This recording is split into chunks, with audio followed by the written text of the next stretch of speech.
sleepy. Whoa, that was a really big yawn, Cage-kun. I'm usually awake once it's time to eat. It doesn't look like I can do it today. I was watching TV until late last night. I'm so tired right now. Was one of those raunchy TV shows you love so much on last night? How extremely vile. Don't jump to conclusions. It's perfectly normal for boys. Nothing to be ashamed about. Rika not patting my head only made me feel worse. He was watching the Midnight Channel, Persona 4 reference. Could you just let me pass out this lunch break? No, seriously. Why, you think I would just sit here and allow that? I'll get really angry if you disturb me. Really angry. She is La Creatura, like... How old are these kids? Between, like... I think between, like, 8 to 15. Their ages vary. This was just dreadful. Just so sleepy. I slumped my head onto the desk and drifted off into an afternoon nap. It seemed that Sadako had responded, but I pretended not to hear. Let it out, Sadako-chan. H-kun fell asleep. His sleeping face. So cute. You can take him home later. Let him be for now. Let's move over there. It'd be rude to Keiichi if we bothered him now. Rika-chan really is a good girl. It's wild that I knew who was talking from the dialogue. I mean, the star helped. Let's not wake him up even if the teacher comes back. I take that back. The excuse that I didn't sleep much last night because I was watching TV was a lie. I was in bed at the usual time, but because of the conversation with Oishi-san that afternoon, I didn't get much sleep. That was a very good comedic beat. I take that back and then straight into the Higurashi noise. Just spending the day like this, it's almost as if the incident with Tomitake-san didn't happen at all. It made me think, was Oishi-san just trying to deceive me? But it was probably the truth. One thing was certain, I couldn't speak to anyone about it. He wanted my assistance, but I really didn't know anything about it. If I knew I wasn't going to be of any help, I probably wouldn't have listened in the first place. It ended up with me, again, regretting learning something I didn't need to know. If I had never learned about it, I would, without a doubt, be goofing off with the rest of them right now. I couldn't help but resent Oishi-san for this. Huh? When was that? I heard he wasn't there the next day. It appears he vanished the night of the Wada-nagashi.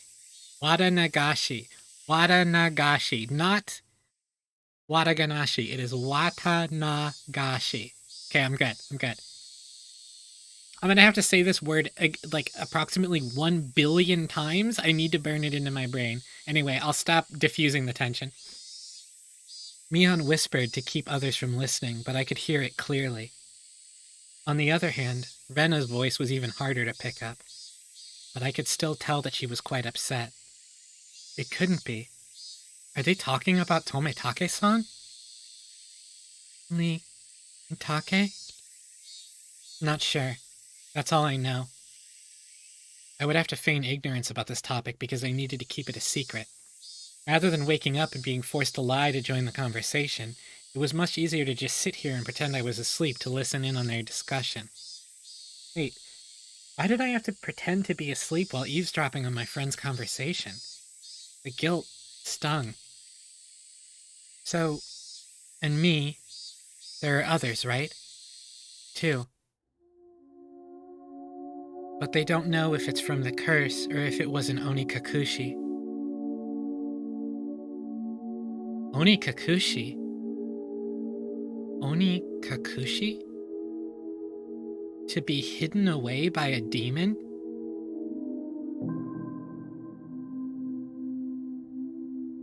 Yo, welcome back, Iris. Ooh, quesadillas, this sounds good. So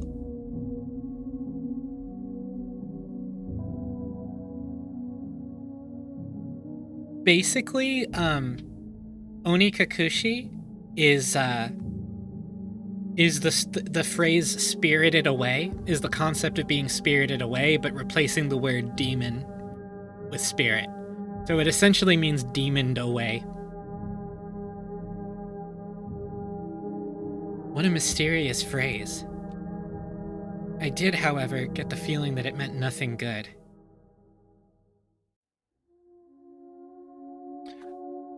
The marsh is called the Onikafuchi, but it is pretty close to Onikakushi. You're right. Thoughts on Leon X actually ick or I'm for it because I think Ashley deserves it.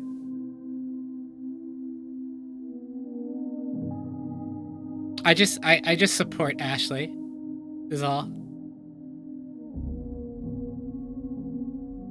Yeah, well, there was another, right? Right? If it's Oyashiro-sama's, yeah. But this year, at all? Grandma and the mayor had talked about it. Seems they talked to the police about it beforehand.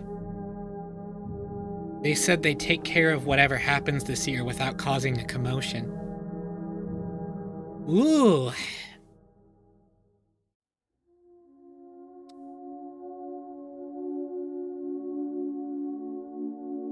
Leon and Mauschley. And without us knowing it, something had them. You mean? Maybe. Next could meet, I wonder. Don't worry. You got home safely. But is not allowed, right? That was a long time ago. Let's stop talking about this. Amidst the uncomfortable mood, both of them went silent. The entirety of the conversation was still a bit unclear, but a few parts caught my attention. First of all, the term Onikakushi. To be demoned away. By the context it was used in, I would guess it's similar to being spirited away. Okay. Every time I explain something that, like, you know, because I've most recently watched the anime, and I'm like, oh, the anime doesn't, like, talk about this at all. This is a fucking book. They're gonna talk about it. Proxy, shut your dumb ass up. They're gonna talk about it. I suspected that was what was meant by Tomitake-san and that woman. Really bugged me that I don't know her name. Vanished after Watanagashi. The next thing that stuck out was what Rena said. There's another one, right? Mion also said, if it's Oyashiro-sama's, yeah, responding to something. If it's Oyashiro-sama's curse, then there had to be 2 victims. Is that what she meant? Come to think of it, I remember Mion saying at the beginning if they didn't know if it was from the curse or if it was a case of Onikakushi. It seems that the curse and being demoned away are different things, and they were phenomena that were paired together. I recalled Tomitake-san's terrible end. That wasn't something as elegant as disappearing. That horrendous end would best be described as cursed. Then, the woman with him, it means she vanished because she was demoned away? What I do know is, there's normally an even number of victims in the curse proper. And the last point that bothered me was Rena. Rena was frightened. For what reason, I didn't know. However, she knew that something had made her a potential target for Oyashiro-sama's curse. Well, thank you for the posture check and the hydrate, Sarge.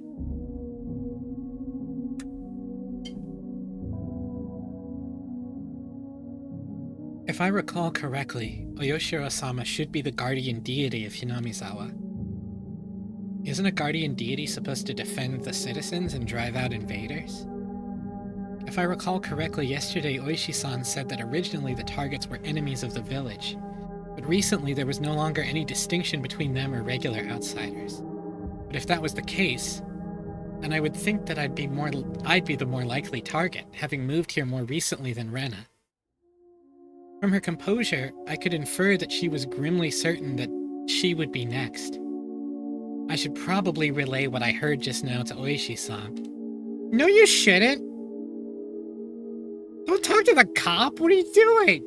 Informing the police of what I had heard by eavesdropping on my friends while pretending to be asleep. It made me feel terrible. It raised a few questions and left me with a bad taste in my mouth. Would it be better not to seek the answers to those questions? As I continued to learn more and more, I felt like I had fallen past the point of no return. I would definitely regret this one day.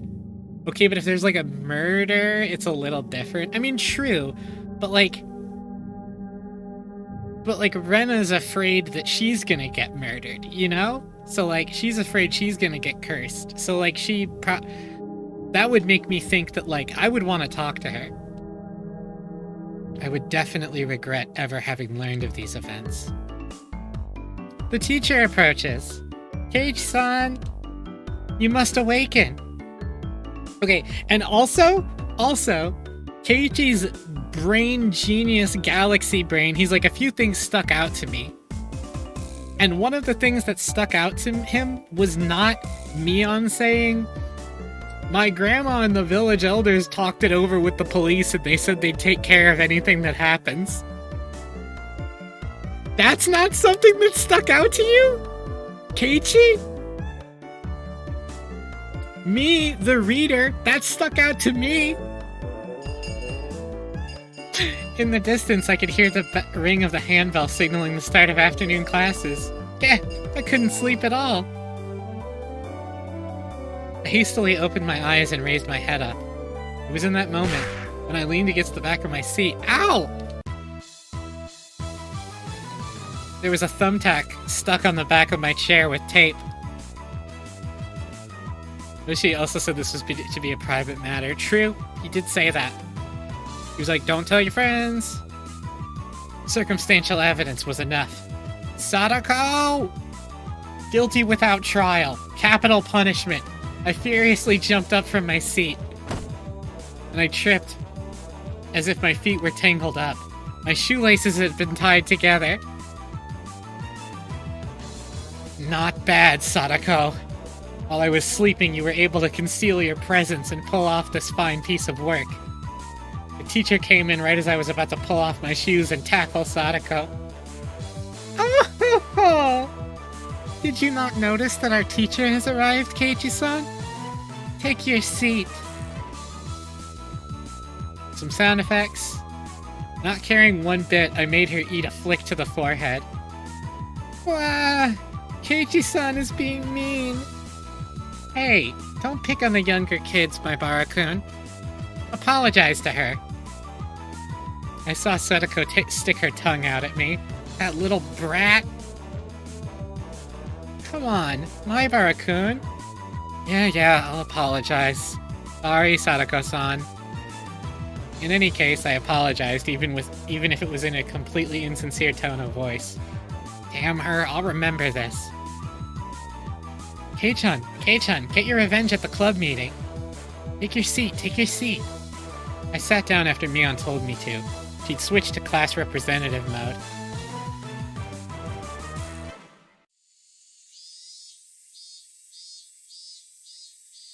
Chat will also remember that. Are we doing another game? Is there one every day? I don't remember. Like, I did not remember Clue at all. With the boring classes finished, school was finally over for the day. Now then, what should we do for our club today? Personally, I would like to play that deduction game one more time. I was hardly able to play it last time because of Oishi-san.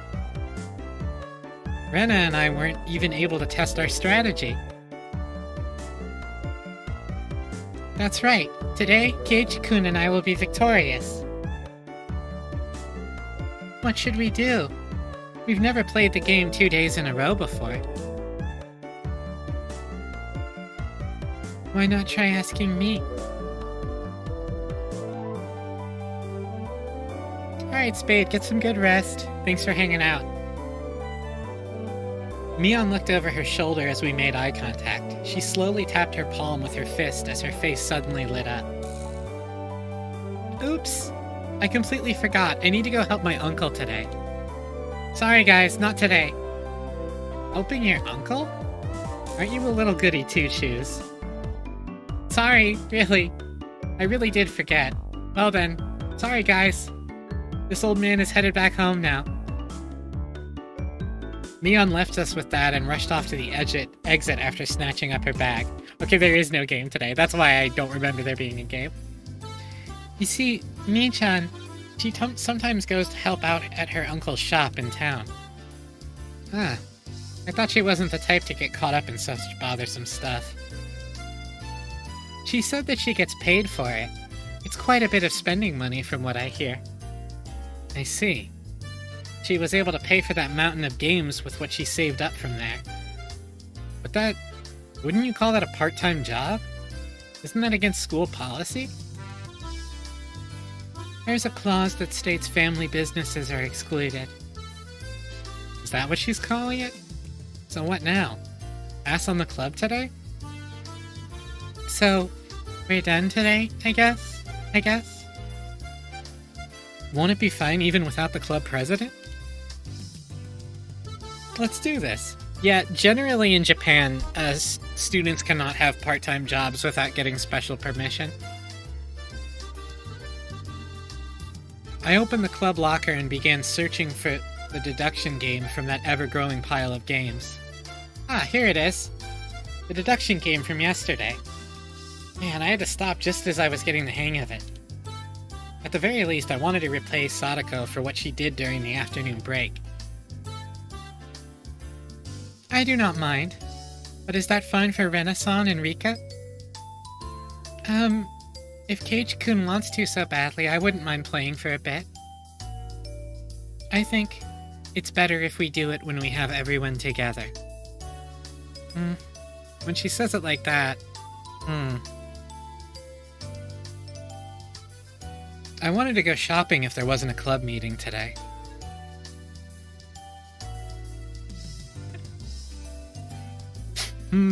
Lil, you're making some good points?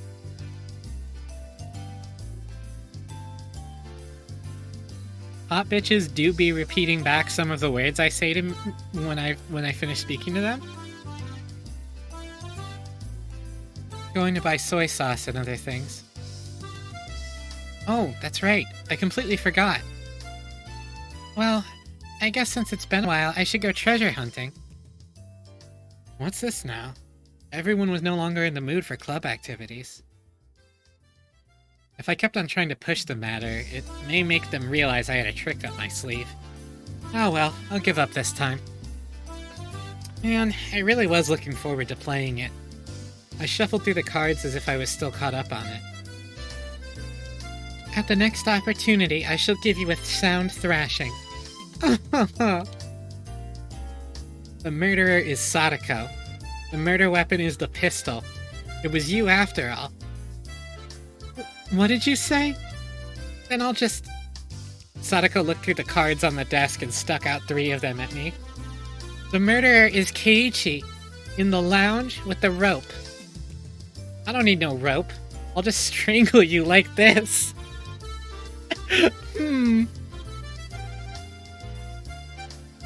No! Keiichi-san is such a beast. Ugh. Well, I guess it's good that I got that out of my system.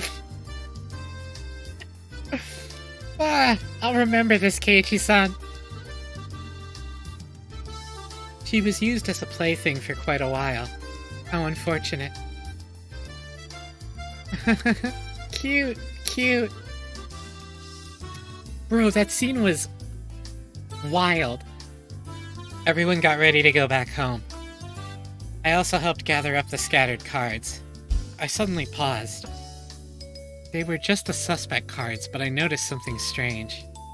Rena, Sadako, Rika, Keiichi, Mion, Satoshi. Satoshi? Not all the cards were made by us. Or at least, every card besides this one has the name of a club member. Does that mean that this Satoshi fellow is a member? Was there someone in the class named Satoshi? I couldn't find anyone named Satoshi on the class roster stuck up on the wall. H-kun, let's hurry and finish cleaning up. Being rushed by Rena, I quickly finished up.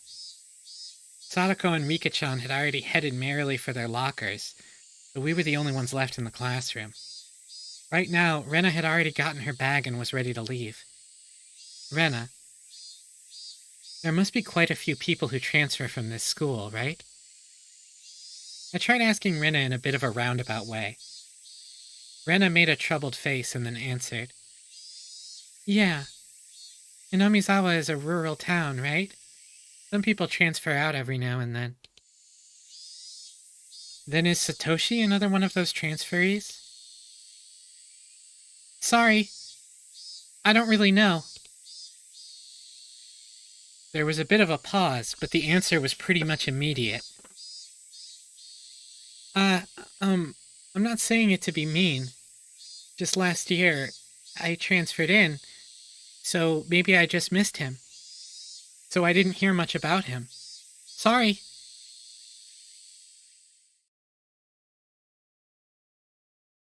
I am not sure. Sorry. Her answer was a lot like when she refused to tell me about the murder at the dam. I was saddened by her denial, felt a little bit of anger. I'm their friend, aren't I? Friends don't keep secrets from their friends, do they? Though I do appreciate that they kept that unsettling curse thing from me. But if everyone is worried about it, I'd rather be worried with them. That's what it means to be friends, right? For a moment, I wondered just what kind of face I was making just then, with these mixed feelings of sadness and annoyance. Keiichi-kun, you're making a scary face. Why is it? Why? It was probably exactly the kind of face Reina said it was. It appeared my grim expression had frightened her. Sorry. I was really looking forward to the club today. I'm just feeling down about it. I rustled Rena's hair. Let's go home. Dragging that awkward mood with us, we headed home. I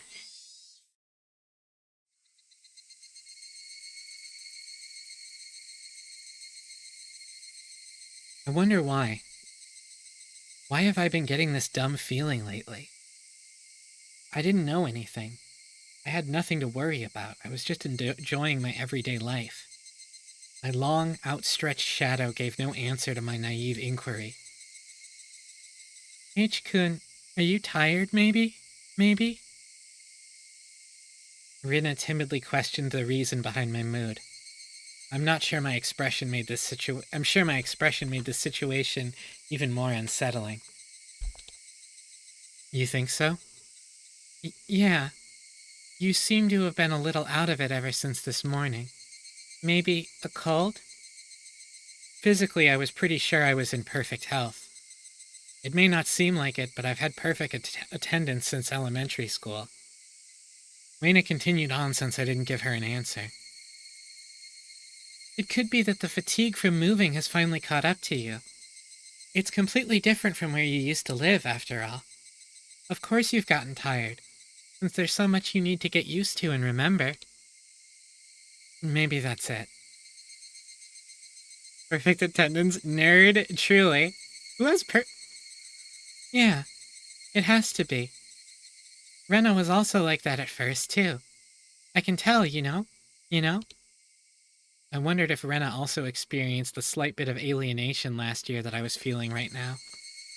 Thinking so, I felt that she was the only one who could understand how I felt. I'd like to hear about when you first came to Hinamizawa. How was it? Feeling I had been drawn into the conversation, her face suddenly brightened. It was the same as Keiichi-kun. I didn't know the villagers' names at all. Michan and the rest were very kind, so I wasn't lonely, but I did still feel a little out of place. Rena told me all the details of when she had moved here. All of her first acquaintances and surprises, worries and good times. I actually knew a guy who had perfect attendance even through high school. He's exactly what you'd imagine. Amazing. So, Sadako got you too? Yeah. There was a thumbtack on my chair. Poke. And with that, yeah. That really takes me back. When were you invited into the club? The first day? Nah. There wasn't a club at the beginning. It was formed partway through.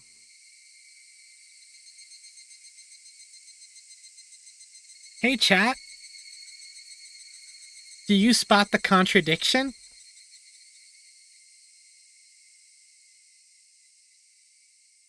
One day, she said we should stay after and hold a big game tournament. Come to think of it, Mion did say she was the first club president. Shit, I was playing Exert?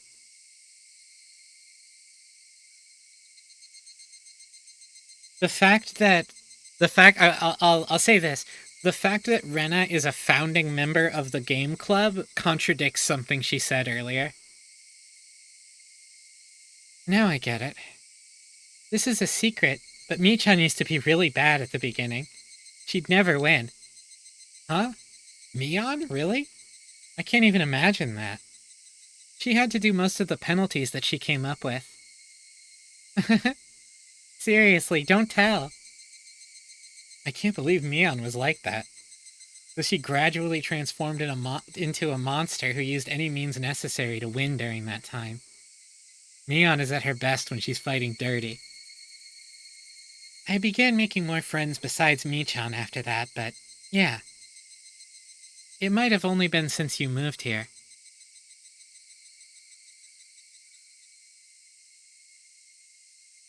She was worried about the...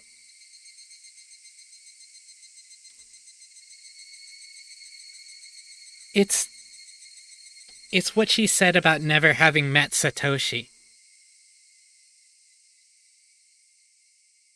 All the culprit names in the game of Clue were members of the club. There was a sixth card in the box of Clue, and the name was Satoshi. And Rena claimed to have never met him because she only moved here last year.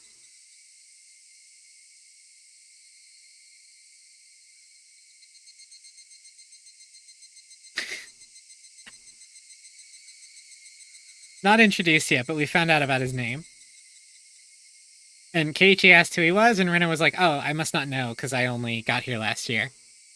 But the game club, with everybody's names on it, was formed with Soul Player. Critical thinking isn't my specialty.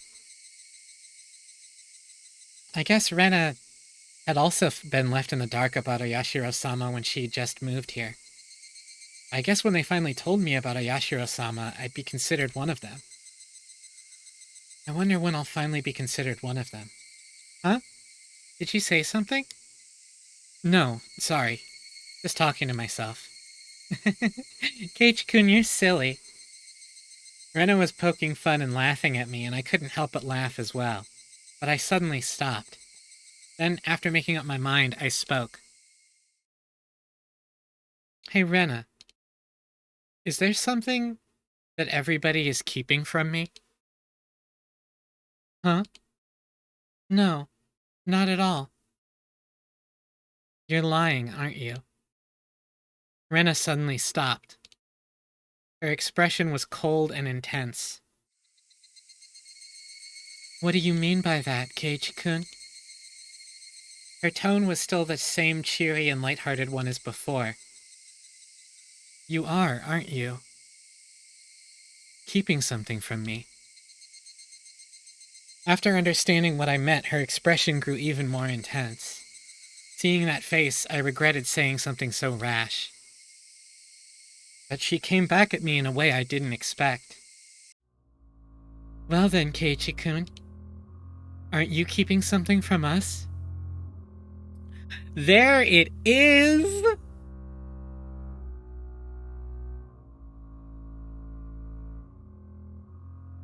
The Rena nightmare face. I gotta keep it going. But, you know. If you've been looking away, this is... Oh, OG Sprite? Yeah.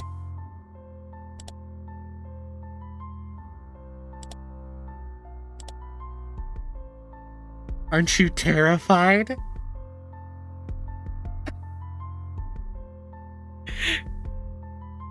Kiritsu.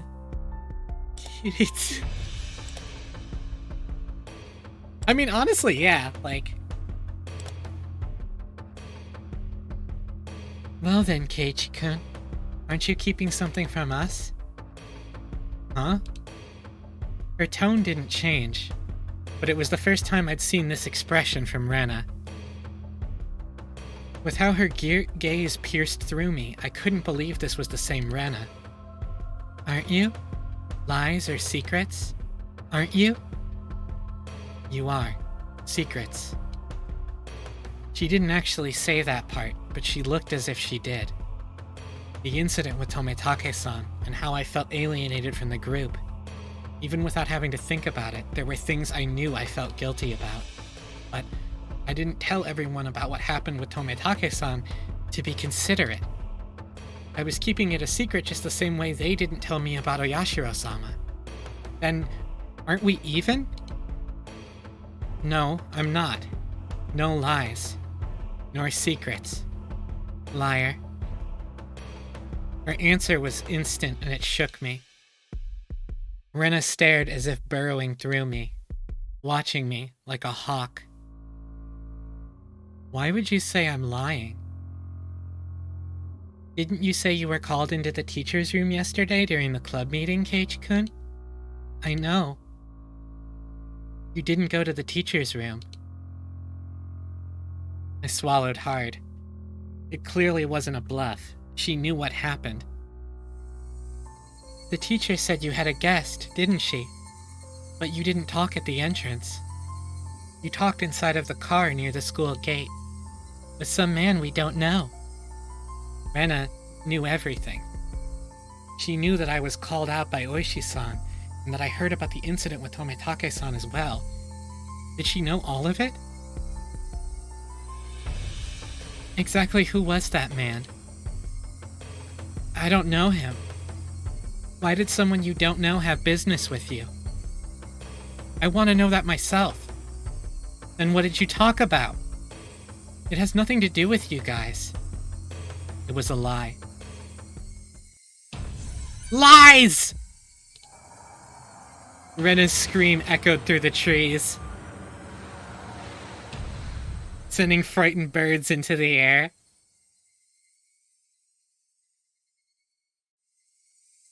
I couldn't exhale the deep breath I had just taken. Oh, it's too bad we missed that face. We should look at this one, though.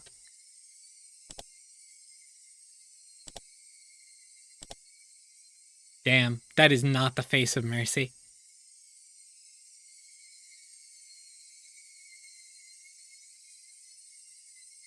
Just because this game is about making her this overtly scary and Rena was worried about the curse, she's clean? And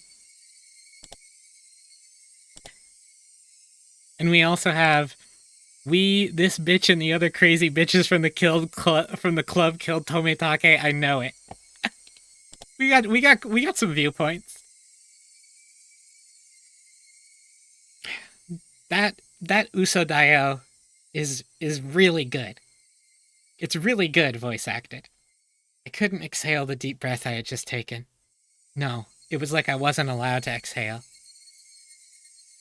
It was here I first realized. The person in front of me. She wasn't Ryugu Rena. Then, who was it that was standing before me now? Who had assumed Ryugu Rena's appearance? I held my breath for so long I could feel myself suffocating. Right? And then she made a facial expression that Rena normally might have made. It didn't matter that it was Rena's usual smile. It chilled me to the bone. She drew closer to me. I felt her breath against my face. It wasn't the least bit exciting. Whoever this was with Rena's face was going to chew my nose right off. I cowered as I imagined that. Then she smirked as if she was able to see right through me. We also have secrets, just like how Keiichi-kun has secrets. It was Rena's usual smile, but her eyes were still like that of a hawk's. Bringing her face close enough to mine to almost bump into my nose, she kindly persuaded me. I couldn't nod or shake my head. This person standing in front of me, this person who looked like Rena, frightened me to my core. I was terrified knowing that she could hear the sound of me swallowing nervously. After what felt like an eternity, after a long, empty silence, she finally spoke. Let's go. It's getting chilly. It was Rena again. Smiling at me once more, she started walking as if nothing at all had happened. When I was released from her gaze, my legs gave out from under me and I slumped onto the ground. I wasn't able to lift a finger until Rena was out of sight. Who was that?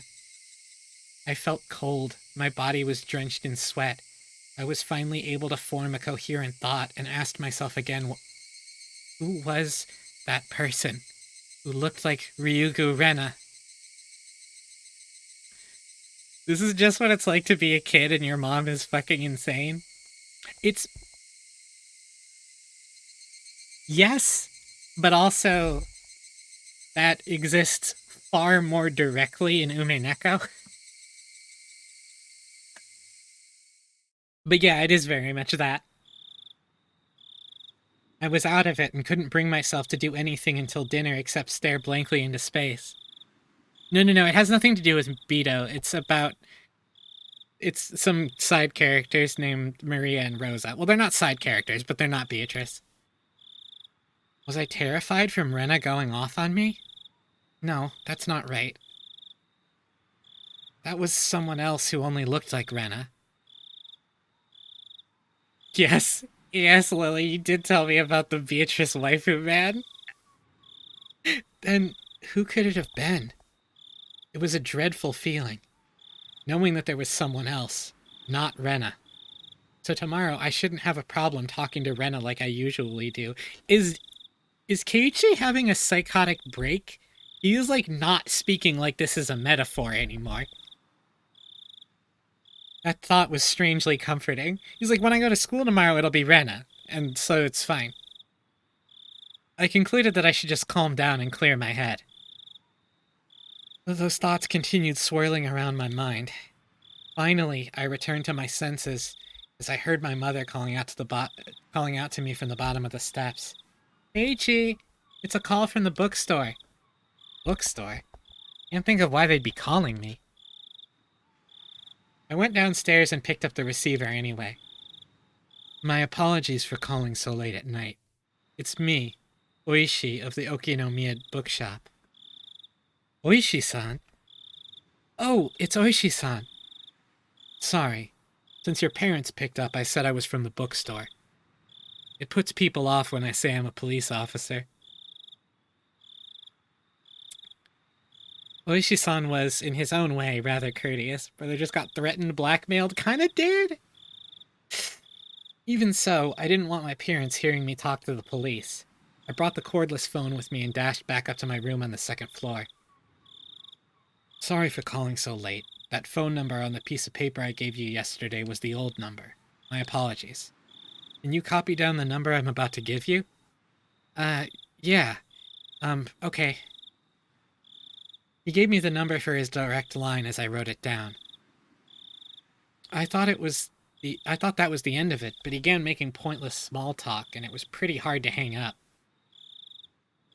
So how has it been, Maibara-san? Did anything strange happen recently?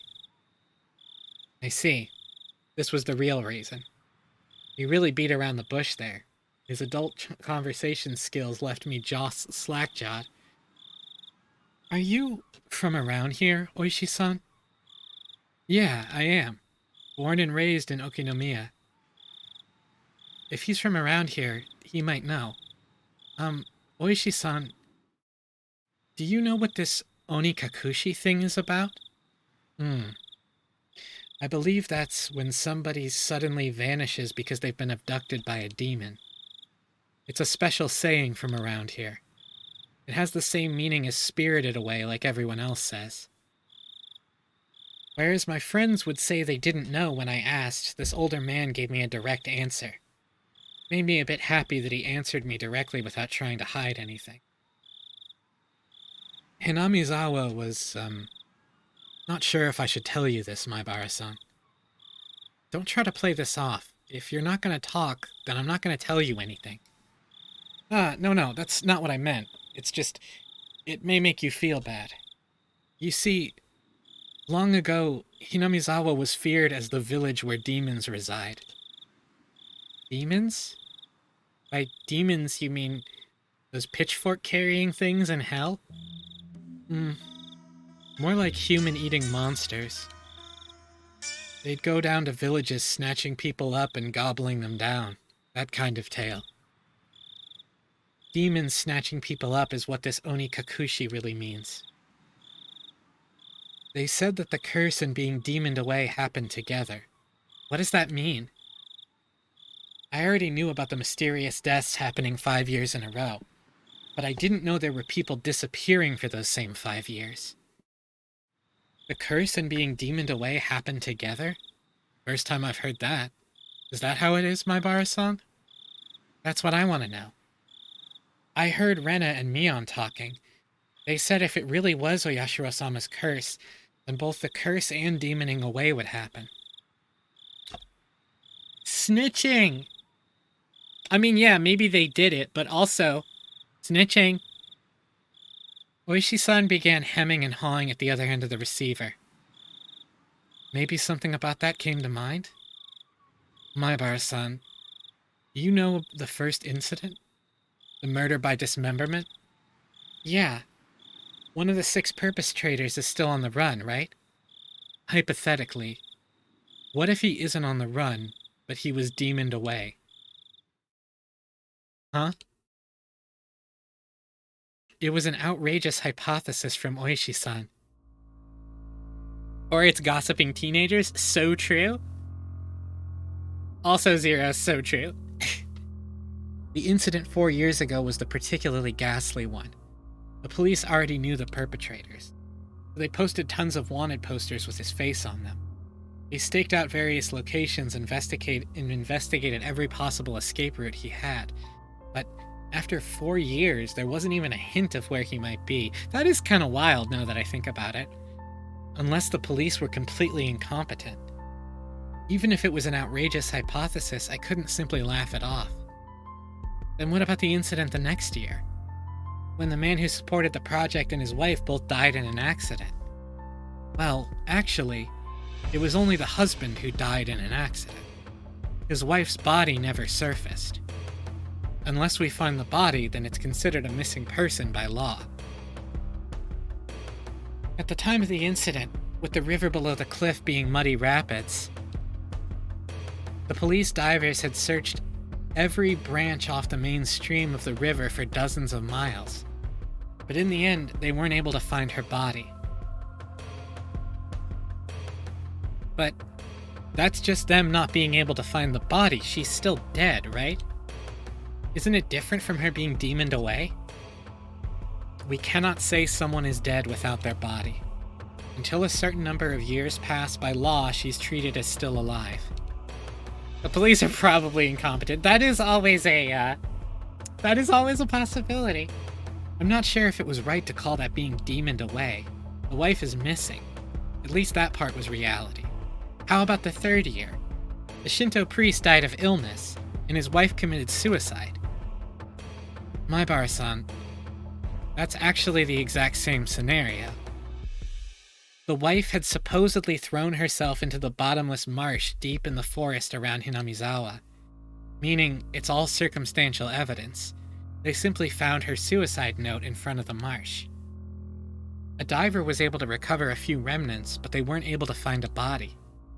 The investigative headquarters believed that she had faked her death and was still alive somewhere. I'm not sure if we could call these cases as being demoned away. It's just as you've said, every year one person does go missing. The incident this year, the woman with Tomitake-san has gone missing. Then what about the incident with the housewife beaten to death? Who went missing? I believe the perpetrator was caught, right? Yeah, we arrested him. He was just a miscreant with a record of narcotics abuse. He admitted to the crime while being questioned about a different incident. But, well, you see, after he was arrested, a child from the victim's home went missing. It's still under investigation. Yashiro-sama once a year sees two people and says, "I'm about to sauce you." As to whether the disappearance had anything to do with the crime, double-checking, the cop is currently deliberating the existence of literal cannibal demons. No, and yes. He doesn't believe in them, but he is saying that if their thing is that someone gets cursed and someone gets demoned away every year, someone has died and gone missing every year. As to whether the disappearance had anything to do with the crime, but you said you caught him, right? Did he have an accomplice? No idea. It's considered a separate case. Moreover, we can't even check now. Because while under investigation, that man, he died in his holding cell. He swallowed a spork and choked to death. It's not known whether it was an accident or suicide. Meaning, for the last 5 years, there's always one person who dies and who goes missing? That's about right. It was really hard not to laugh during that spork line. No, actually, I'm surprised as well. I never realized they had that in common. I couldn't believe that this could help lead to the closing of those incidents. It was just something they had in common. Could it be that those demoned away have something in common? Oishi-san mumbled, as he seemed to be thinking about it. So I summarized the events. The first year was the dam employee, second year was the wife of the dam project supporter, third year was the wife of the Shinto priest, fourth year was the victim's family's child, and the fifth year was the victim's girlfriend, I guess. It doesn't seem like there's anything that connects them. With the exception of the first year, wives and girlfriends, those do stand out. It does seem like there are a lot. And that means the fourth year's victim's child was different. It would have really stood out if it were all married couples, except it's not just married couples, but parents and children as well. Come to think of it, I believe Tomitake-san also told me the younger brother is alive and has moved, if I recall correctly. The child that went missing in the fourth year, who were they? Apparently he was quite mature, 1 year older than you. His name was Hojo Satoshi-san.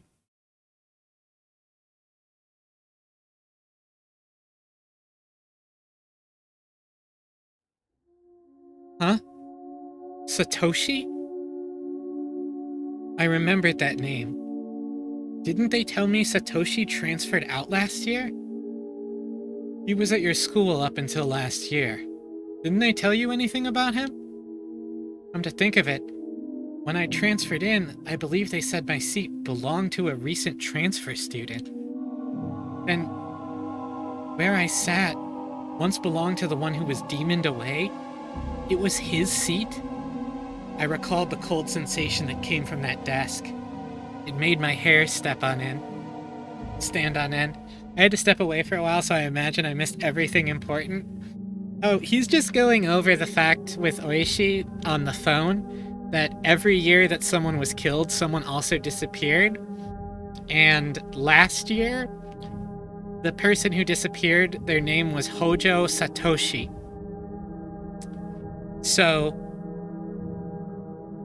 that's Sadako's brother, clearly. And that's the name that was in the game of Clue that Rena told him that she never met.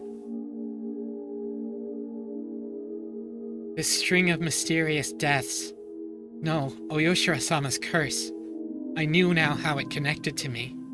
That chilling sensation. It was the feeling of a Yoshiro-sama caressing the back of my neck. Wait, but I thought Sadako's parents died the first year? They did. You're right, Zeros. They did. They're the ones who fell. Well, they found the dad's body. They're the ones who fell off the bridge. They found the dad's body, but they never found the mom's body. That was the Hojos. A Yoshiro-sama's curse, huh? And the housewife in the 4th year, their step-parents? Ooh, you are making some connections, aren't you, Zeros? Good work. Could a Yoshiro-sama's curse really exist? In all honesty, I was beginning to believe it. I'm too stupid for this, said Zeros. True, she did say that. And I was scared.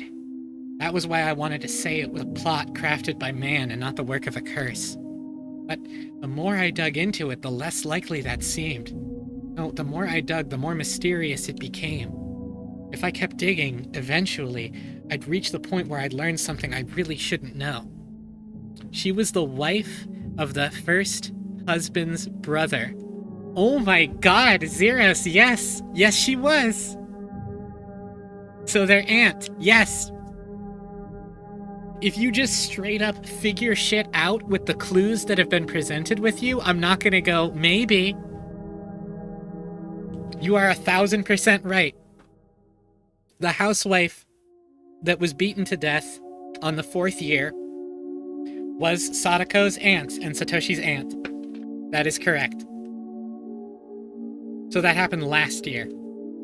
If I kept digging, eventually, chat is gonna crowdsource the fucking mystery. Well, right now it's mostly Zeros, but if I kept digging, eventually I'd reach the point where I'd learn something I really shouldn't know. To either be none the wiser or to seek an answer I might regret.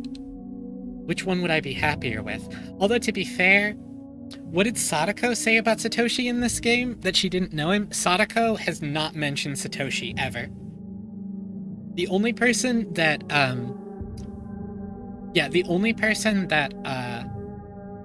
Keiichi asked about Satoshi was Rena, who said she never met him. Maybe it'll be me next time. My execution could be only delayed for 1 year. That was when I remembered. Rena. Rena said she might be the next victim of the curse. You mean Ryugu Rena-san? She transferred in last year and she's your classmate, isn't she? These incidents really might be a bit too disturbing for a girl. She's not just scared, is she?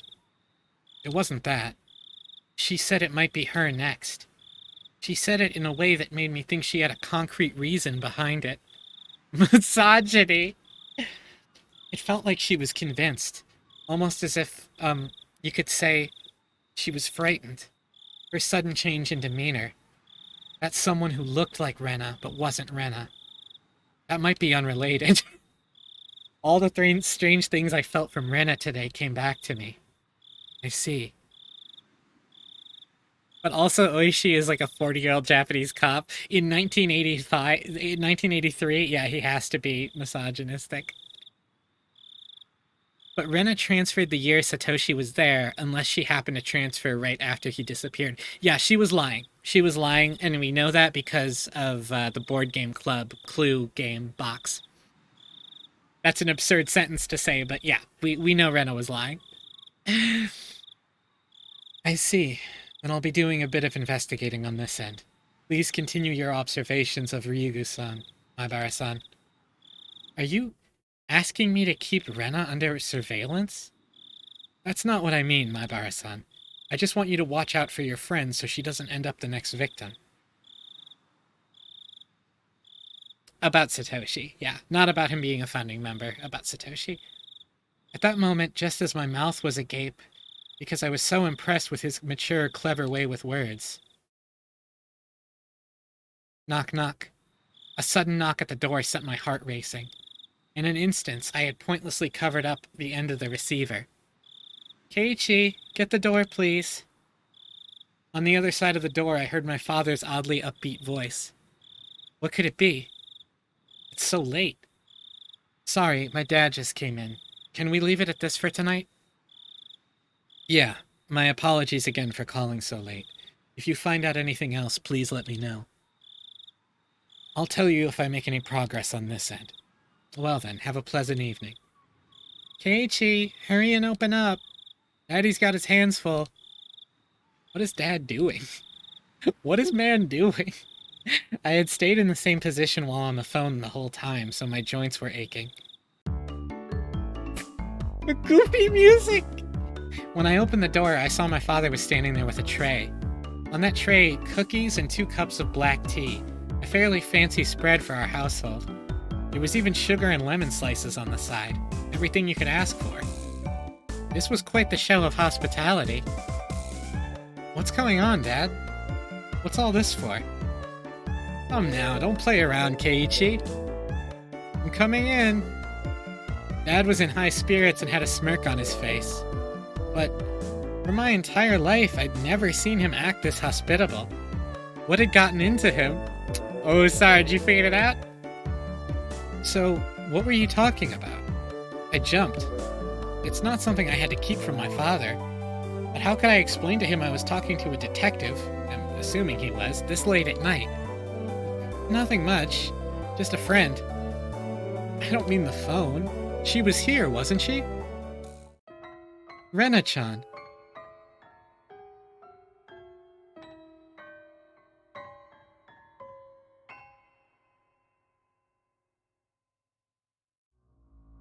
She wasn't here? Come now, don't try to keep it from me. Yeah, that gave me my arm hair is standing up when they key smash. She just came over to play. You two were chatting away, so I thought I'd bring some tea, but it looks like I just missed her. I had no idea what Dad was talking about, but a cold sweat dripped down my back. How long were we talking? Rena-chan went upstairs about half after, so it was close to an hour, I guess? You saw her come up to the 2nd floor? Yeah, I did. I also told her that your room was the door down the hall up the stairs. Rena came to my house about an hour ago. Dad met her at the door and called out to me on the 2nd floor. I probably didn't hear him because I was so focused on my conversation with Oishi-san. I didn't reply, but he knew I was in my room, so he had her come inside. And I then told her my room was on the 2nd floor. She thanked my dad and went upstairs, and about an hour passed. She passed by my dad just as he was bringing up tea and left. She came upstairs and about an hour passed, and passed by my dad and returned home. Then, after she came upstairs, and until she left, where was Rena? There's only a short hallway between my room and the stairs, meaning Rena had, for about an hour, in the hall. No, she couldn't have been standing in front of my door all that time. The door to my room wasn't particularly thick. You could easily hear everything being said inside. All of the ominous things and all the nonsense I spoke to Oishi-san began rushing through my head. Honey, don't tease him. More important, you need to clean up your studio. It's a mess again. Mom yelled up at Dad from downstairs. Dad left the tray with me and went downstairs with a disappointed chortle. I followed my dad out of the room with my eyes. I looked down at the floor around the doorway where Rena might have stood all that time. Just now, as I was talking to Oishi-san, with my back turned, Rena was standing a mere 6 feet away the whole time. All this time in this dimly lit doorway? What did she see? What did she hear? For what reason? As the steam from 2 teacups ominously wafted and twisted, the aroma of black tea filled my room.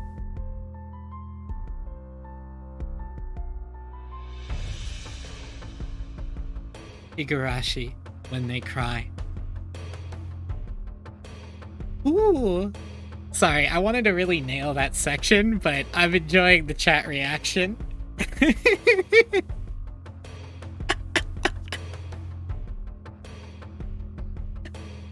Oh, I just got the achievement. Lies!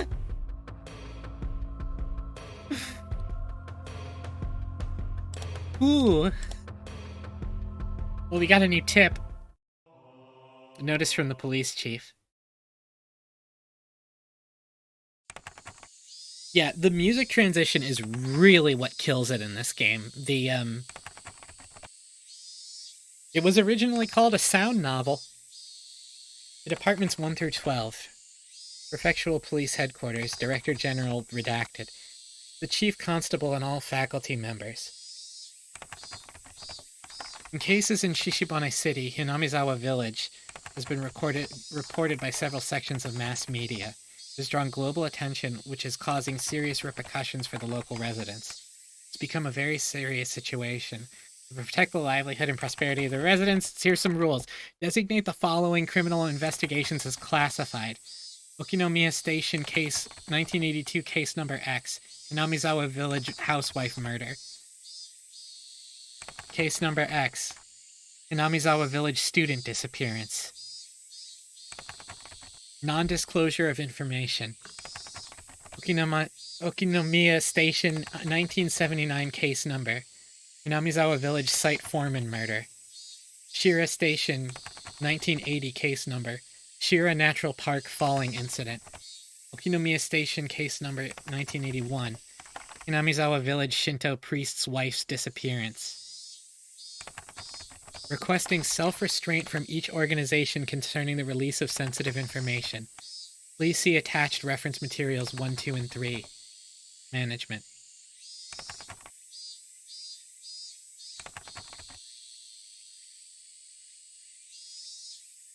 Yeah, I believe it's 84. Yeah, it's 84. No, it's 85. It's 85. Or is it 83? I can't fucking remember. It's 83. It's 83. Because if this game took place in 1984, come on. If it was literally 1984. So basically, the town agreed not to talk about a bunch of cases because they didn't want too many people looking into the town. That is right.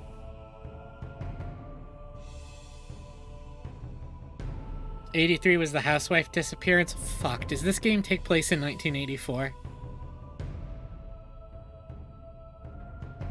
Did I never make that connection?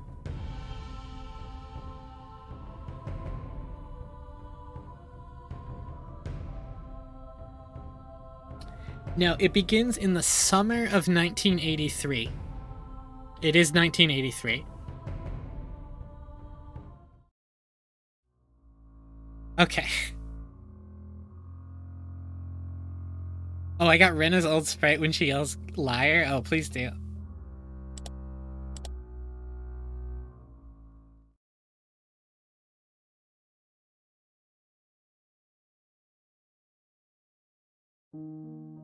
Weariness and a headache. Not a very nice way to start the day. Is Bro gonna go to school? I know, but I'm still saying it. What's wrong, Keiichi? You don't look so well. When did you go to sleep? It seemed that my mom had noticed my sullen state. Yesterday, I kept on waking up in the middle of the night. Yeah, I love 1984 when John 84 rolls up and... Yeah, Lily, you've definitely read 1984. You know exactly what happens in it. Without a doubt, I felt a presence. I felt the presence of someone standing in front of my door.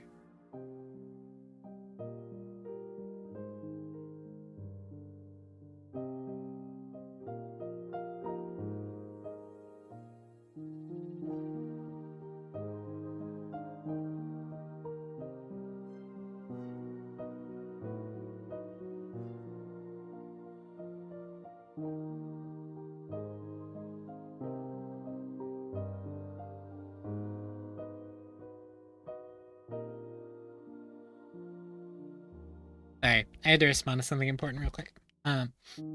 I felt the presence of someone standing in front of my door. I told myself repeatedly that it was my imagination and forced myself to try and sleep.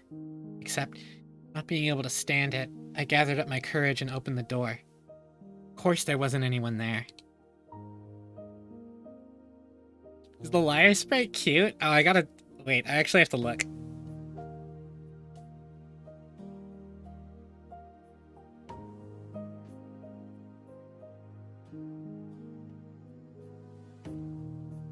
Oh my god, she angry. I think I did this 3 times throughout the night. Or maybe I just didn't remember doing it any more than that. Even though I was able to get to the breakfast table without incident, I still didn't feel at ease. It might be a cold. I don't really have an appetite. Hi, you do seem a little warm. Well, can you make it to school? Technically, I did go to a school, but it was mostly self-study. It wouldn't matter much if I missed a day, would it? It could have been that I hadn't been feeling well for the last few days because I really did have a cold. If I took some medicine and got a good day of rest, I might be able to greet everyone with a smile tomorrow. How is he not losing it after... Bing bong. Startled, I looked back and forth between the entrance and the clock.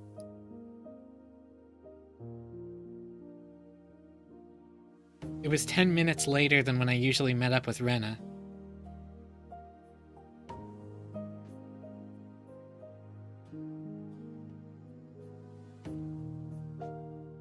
It was Rena. Rena-chan came to get you. What are you going to do? Are you going to take the day off? Rena was a good girl, says Keiichi. She might be somewhat quirky, but she was certainly cute. The lunches she made were delicious, and she always looked out for me. Why should I be so scared of something like that? It wasn't Rena's fault. It was probably mine. It had to have been my cold. It just had to be. I'll rest. Sorry. Then I'll go send her off for you. Mom headed off to the door. I would have to pass by the entrance to get back to my room. I didn't have the nerve to meet with Rena, so I wrapped myself in a blanket on the sofa and closed my eyes. I was so sleep-deprived, I quickly fell into a deep slumber. It's a lot of red flags. I had only intended to lie down for a bit, but it was almost noon when I woke up. I called out to my parents, but they didn't seem to be around. On the table, I found a lunch prepared and a note. Mom and Dad had apparently driven off to somewhere far away. It likely had to do with Dad's work. This happened every so often, though it wasn't that unusual. They would probably be back sometime after dinner. On the note, it said, "The insurance card is in the cabinet. Take it and go to the hospital." There was also a well-drawn map to the hospital. That's right, I hadn't been there before, so I didn't know exactly where it was. I had a light lunch, although it was really just leftovers from the morning, and just in case, went to the hospital.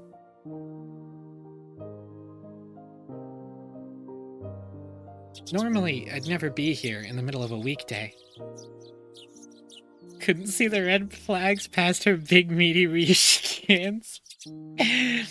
Just walking around like this had me feeling guilty. It was an odd feeling. Following my mom's map, I took a road I usually never used. After walking for a bit, the hospital sign came into view.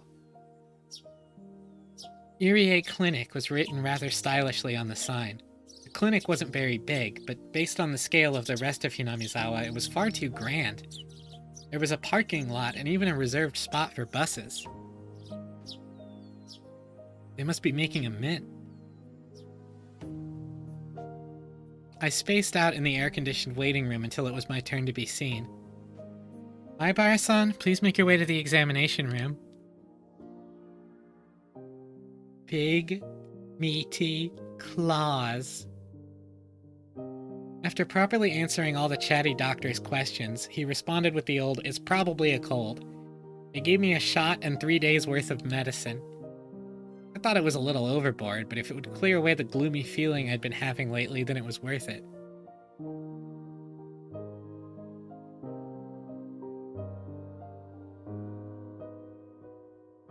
I settled the bill and took a quick trip over to the washroom. As I was leaving, I overheard a conversation between some elderly people who seemed to be regulars at the clinic. Of course, I had no intention of eavesdropping. If it just wasn't for that word. Must have been in Onikakushi. I wonder. She was still pretty young. I'd have just eloped. Oh yeah, you forget to bring your insurance card to an optometrist? They'd be like, $32,000. With whom? That man from Tokyo who visits every season. The young one with that big camera. Didn't you know they were getting along pretty well? Were they talking about Tometake-san? I could feel my ears perking up. I don't know about that, but you have to make preparations before you elope. Leave a note or quit their job or something. It's an elopement because they didn't leave a note behind or a message. The thought that I'll never see that young nurse's face again makes me rather sad. Takano-san is an upstanding young woman. She'll be fine wherever she goes. So her name was Takano-san? That woman with Tometake-san. And she worked at this clinic? Oyashiro-sama's shadow was following me everywhere I went. I started listening more closely, but they began talking about fishing, and it didn't seem like they were going to revisit the topic. I gave up and left. Thus, even though I was separated from the daily monotony of school, I wasn't able to escape from Oyashiro-sama's shadow. But of course, Oyashiro-sama was the guardian deity of this place, of Hinamizawa. And as long as I was in Hinamizawa, I wouldn't be able to escape. Yo, fishing, let's go! Higurashi, there has to be a Higurashi fishing spinoff. Maybe it was because I was walking outside, but my appetite had suddenly returned. I might as well buy a snack with the change from the examination fee on the way home. Contemplating that, I turned onto a familiar street. At that moment, I heard a car horn abruptly honk behind me. Was I really walking so far into the middle of the road where I'd be in a car's way? I moved further to the side, but the horn was still honking at me. I turned around, peeved. Thank you, Lilypat. Maibara-san, good day to you. It was Oishi-san. He stepped out of his car, AC on full blast, and waved at me. There's a lot of average air conditioning enjoyer memes with Oishi. What's up today? School on break? Just not feeling well, so I took the day off. I was about to buy lunch and head back home. That's great. I'm just about to get lunch myself. You mind going together? If you're not feeling up to it, then don't mind me. I was just going to lie down after going home anyway, and I didn't really have a cold. I doubt you'd want to eat at one of the local places. Let's go into town. It's a bit of a drive. Is that all right? I know a pretty good place. Clearly you don't own an air conditioner! Holy fuck, dude. I'd finally begun to understand Oishi-san's roundabout way of saying things.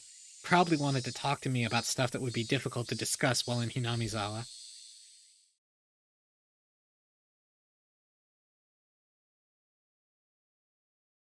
God, the Oishi's car shot. I went with Oishi-san riding in his frigid car. It was almost as if the bright sunlight outside was a lie. I'm sorry about calling you so late last night. Did your parents get angry at you? No. I recalled Rena, who had been listening to the phone conversation all that time, separated from me by just the door. Even now, in the brightness of the sunlight, the thought still creeped me out. Yeah, dude, that's terrifying. Like, even if everything else is like, whatever, Rena standing there for an hour is so scary. With a big bump that jolted the car, the road connected to the city changed from dirt to pavement. All the best games have fishing minigames? That's true. My head swiveled back with a sudden realization. That's right. This was where Tomitake-san died. They've hit a snag on the investigation regarding Tomitake-san. Oishi-san spoke while peering at me from the corner of his eye. They believed it was caused by hallucinogens, given how he was clawing at his own throat. But a drug that could cause that to happen so suddenly is extremely hard to come by. Bear in mind, of course, the autopsy was done with that premise in mind, but we didn't find any leads. You know that thing you see in comics all the time? There's a drug that if you put it in them, it doesn't leave any traces? It exists. Succinylhald something or other. Got suck in the name. Yeah. That's quite funny. Well, it's pretty common. But you see, there doesn't seem to be any kind of drug that would cause Tomitake-san to react like that. And you're saying the police concluded that Tomitake-san just died from the curse? No, Keiichi, the police did not conclude that. I couldn't help but feel that the police were worthless. I just wanted the idea of a curse to be dissociated from Tomitake-san's mysterious death. Unfortunately, that's how it looks right now. But putting aside the cause of death, without a doubt he was surrounded by a group of people and had taken a beating before he died. That was no curse, but an incident that unquestionably involved other humans. That made me feel a bit relieved. We passed in front of a rather desolate, but still busier than Hinamizawa train station. The car pulled into a restaurant parking lot and I followed Oishi-san into the shop. Are you relieved, Keiichi? It was pretty crowded, but there were only adults at this hour. Of course, there wouldn't be any children here in the middle of a weekday. 2, please, non-smoking. This way, please. When you are ready to order, please call me over. We were led by a peculiarly dressed waitress to our table. I sat with Oishi-san in the booth. So, what do you think? Aren't the waitress's outfits here cute? Huh? Well, I guess. The shop is always quite busy. It's more about the waitresses than the food, you see. Uh-huh. Oishi-san, you're leering. Am I really?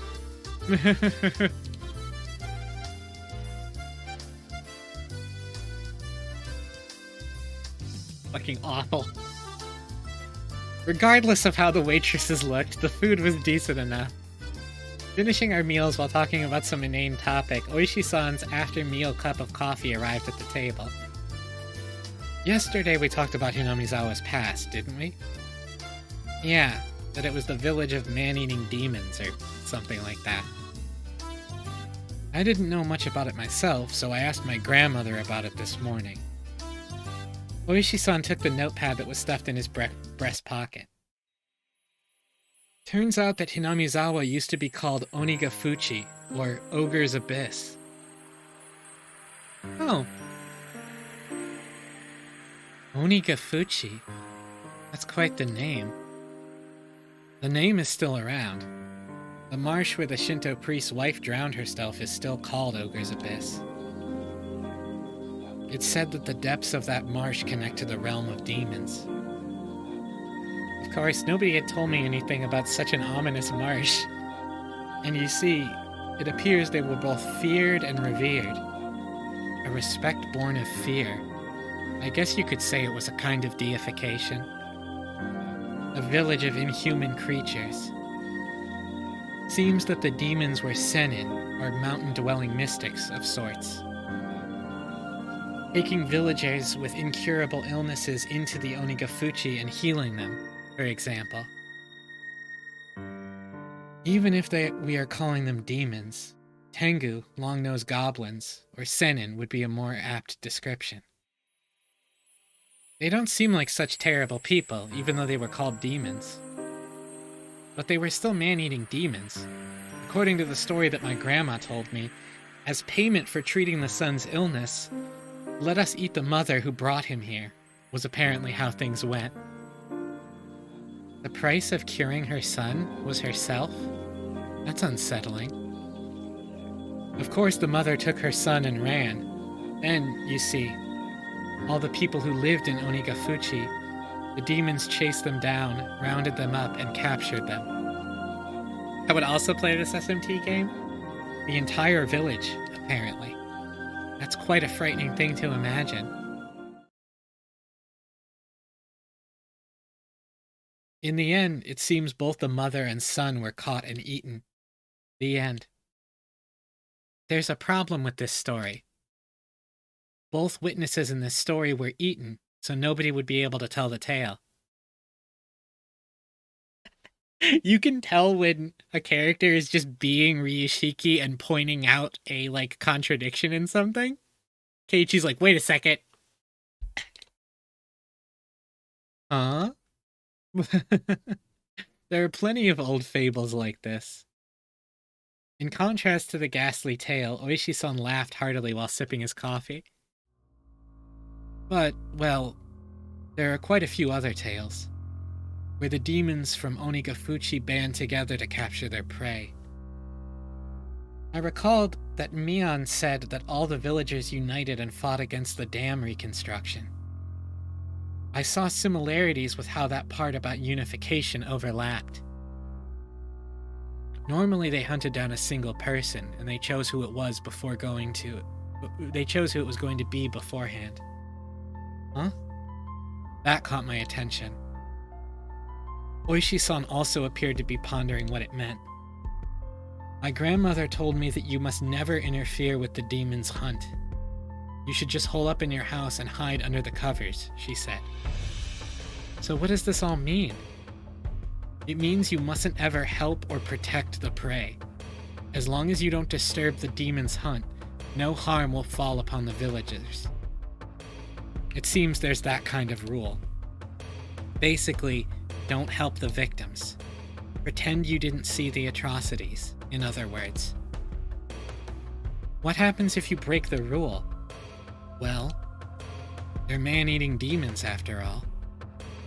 Many parts of that tale caught my attention. Parts of the story he told me overlapped with his theory about that the perpetrators were all the village families. Even if it wasn't the whole village, it was conceivable that the villagers were hiding under the covers and leaving them to die, when there's a group that was on their hunt, wasn't it? I didn't dare speak it. Then, Oishi-san, I guess it looks like it's either the village families or a group of villagers perpetrating the crimes? What do you think, Maibara-san? Ah, excuse me. Another cup of coffee, please. That's what I wanted to know. It seemed that we were both waiting for the other to say the last part. I waited for the waitress to finish pouring coffee before speaking. Last year, I had a nagging feeling when Satoshi-kun disappeared. Oishi-san muttered as he watched the milk swirl around in his coffee. So, these friends of Satoshi-san, meaning your group of friends, Maibara-san, I had a bit, really just a little bit, okay, of background checking done on them.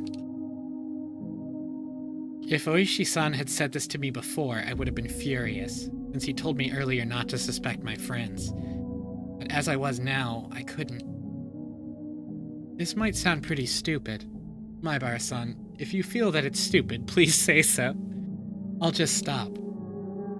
Oishi-san was wearing the most serious expression that I'd ever seen from him. It was as if he was telling me to prepare myself and listen. There were quite a few things I regretted hearing from Oishi-san, but none of them were as threatening as this. A little voice inside me was screaming like an alarm. Stop, Keiichi. This was probably the last one. I took a deep breath and silenced that voice. I would not run from the truth. Please. That was all I could utter. Oishi-san stared into my eyes silently for a few moments. After he was certain I was ready, he began. The victim of the incident in the first year was the overseer. A few weeks prior, he had an altercation with Sonozaki Mion-san. You know her Kami-ass line? Yeah, it really was. Multiple altercations. Oishi-san had said before that Mion had defied the dam project vehemently. Well, it wasn't hard to imagine how she'd be if she got worked up. Bitch, Mion would have been like 11? Yeah, she would have! In the second year, the married couple who supported the project died in that accident, right?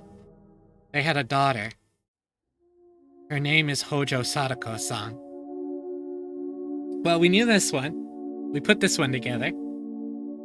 Huh? Sadako meaning Sadako? Oishi-san's look told me that my voice was too loud. I realized it as well and quickly quieted down. Actual fucking Shonen Jump protag Mion. The Shinto priest and his wife who died in the third year. You see, their daughter is Furude Rika-san. And there's Rika's full name for the first time. Rika-chan was the housewife who died in the fourth year. You already know, don't you? It was Sadako who said they were on family property, yeah. When they were at the Furude shrine. It was the step-aunt of Sadako Hojo-san. But we already knew that too, because Zero's fucking puzzled it out. That's impressive. I had fucking no idea what was going on with this shit. And Rika makes Sadako's lunches. Yeah, that's true. Yeah. Did Rika's new family take Sadako in? Hey Zero, so I'm gonna say a sad thing. What new family would that be? Rika Furude is such a unique name, don't you think? It is. It really is. So this game has the names like Western style, but I have been reading them out loud Japanese style, last name first. Because some of these names have little puns or hints in them. Maybe they're little winks, maybe they're not. But yeah, Furude Rika would be the real way to pronounce it. Yeah, they're living by themselves. It's quite sad. She was in her aunt and uncle's custody, as she had lost both of her parents in the accident. She lived in the victim's house. I could tell my lips were getting dry. I don't even have the wits to keep my mouth from hanging agape.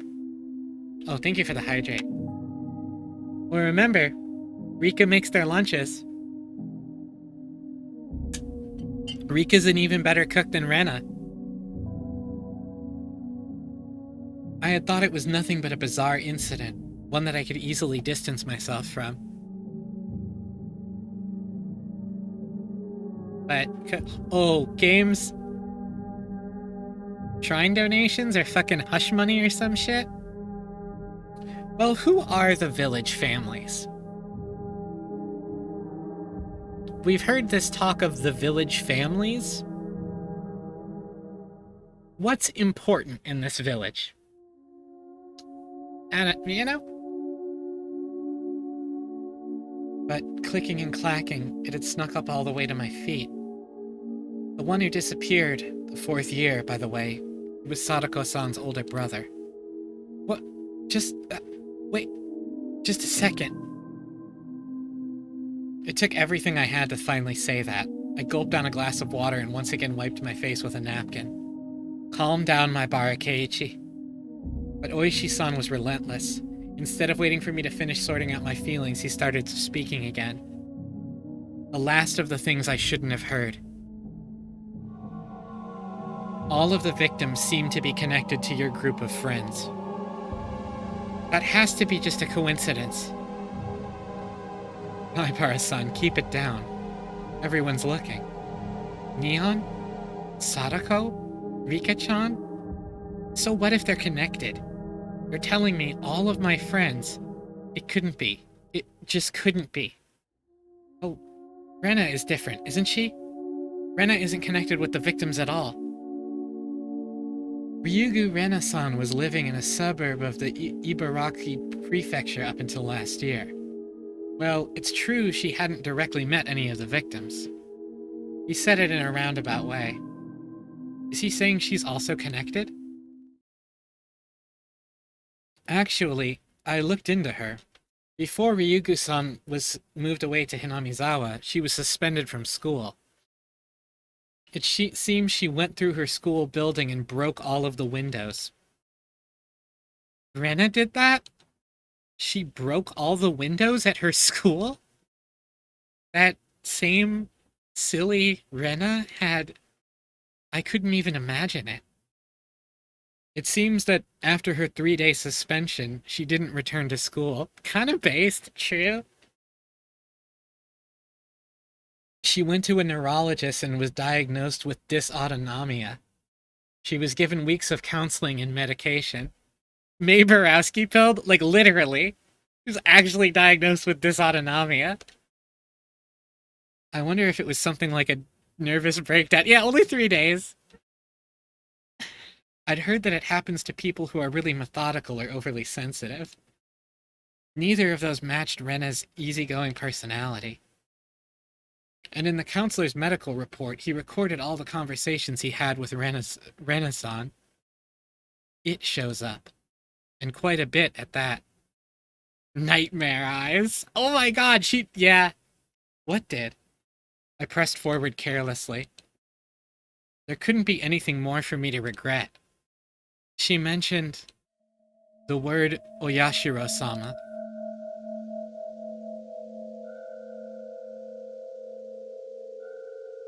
It felt like someone's stone-cold hand was caressing my back. Why had Rena spoken of Oyashiro-sama before she even came to Hinamizawa?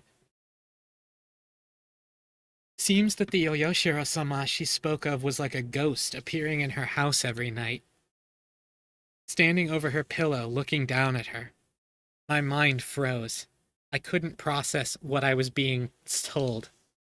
Rena was breaking windows, Manslut was swinging at handrails. A while after that, she moved to Hinamizawa. Ah, that's right. She's not an outsider. Huh? According to their residency register, the Ryugu family used to reside in Hinamizawa. Rena-san moved to Ibaraki right after she finished elementary school. My mind went completely blank. It was similar to the static you'd see on a blank TV channel. My ears began ringing as I lost all sense of comprehension. Maibara-san, are you all right? Shall we stop? If she's not an outsider, why would she be worried about the curse? That's a really good question. Those words brought me back. I couldn't let it end here. Now I understand Rena. Then how about the last victim, Tomitake-san? Who was he connected with? Irritated, I let out one final reprisal. All of them? Have you forgotten, Maibara-san? Didn't you all spend the night of the festival together quite merrily? Quite a few of the officers saw you enjoying yourselves. Now there was nothing I could respond with. I fell silent as my brain turned to mush. We should get going. Ah, Maibara-san, did you take your afternoon medicine? I had completely forgotten about the medicine I had gotten today until Oishi-san said that. I got another glass of water and we left the shop after I chugged it down. We got in the car and returned to Hinamizawa via the rough road. I never really paid attention when I was on my bike, but did cars normally shake this much? This is harrowing. Yeah. It was almost as if the road was desperately trying to tell me something. That big jolt was from the difference in elevation of the road when it changed from cement to dirt. I was certain that I had heard Tomitake-san scream. I sat in silence, just letting myself be shaken by the car.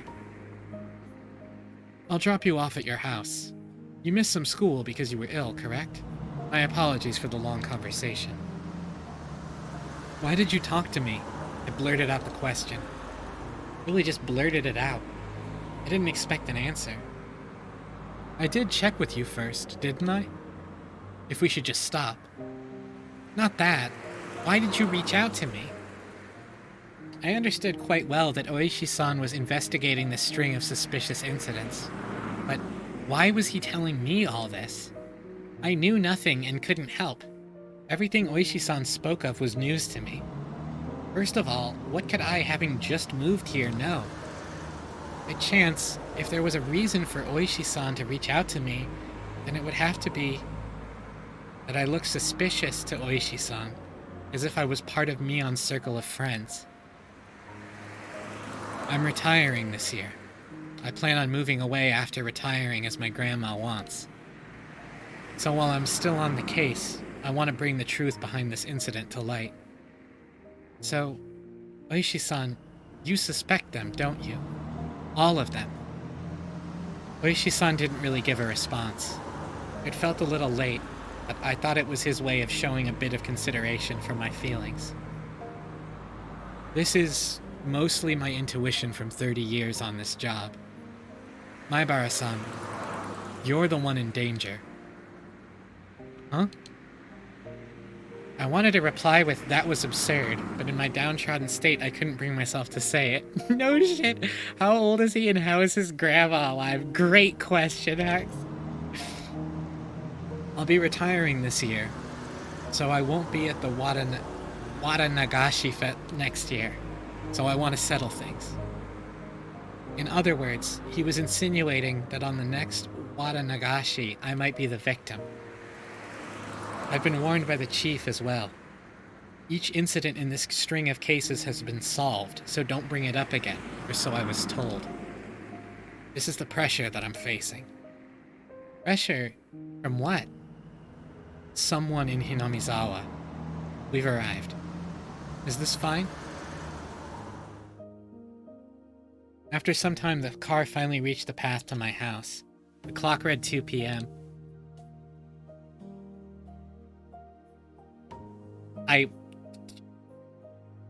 Iris, I believed you for a second. I was surprised so little time had passed since we ate. It was hot outside the car. The chirping of the Higurashi hurt my ears. I won't mind if you just forget everything I told you today. Ash ketchup ass behavior, but I'm still going to keep investigating. I'll end Oyashiro-sama's curse this year. So you're saying I should contact you if anything happens? It's fine. Just contact me when you feel you have to, Maibara-san. I wasn't collected enough to understand Oishi-san's roundabout way of saying it. Be sure to take it easy. I'm sorry for throwing this all at you while you're taking the day off because you're sick. I didn't really give any sort of response. I'll always be on your side. If anything, believe that. I'll be off now. It's interesting how his opinion of the Higurashi's cry changes over the game. It is! He was like, yo, it's so pleasant. It's refreshing. And now it's like, it makes me feel hot. The tires crunched up over the dirt road as the car made a U-turn and disappeared into a cloud of kicked-up dust. It felt like I was watching a boat only throw me a lifesaver in shark-infested waters before disappearing into the distance. That was the first time I thought Oishi-san was being unfair. Telling me I was going to be the next victim, then just saying to contact him if anything happened. This wasn't a criminal investigation. He was fishing. And I was just a bait dangling off the line. Would the fish be the perpetrator? Or was it really just Oyashiro-sama's curse? Either way, the bait would be swallowed whole. Damn, that was very poetical of you, Keiichi. Damn it. I don't want to die. For some time I could do nothing but stare at the puddle of water left behind by the AC from the car. Higurashi, when they cry. Kid is very smart. Ichi's like, I'm no detective. Also,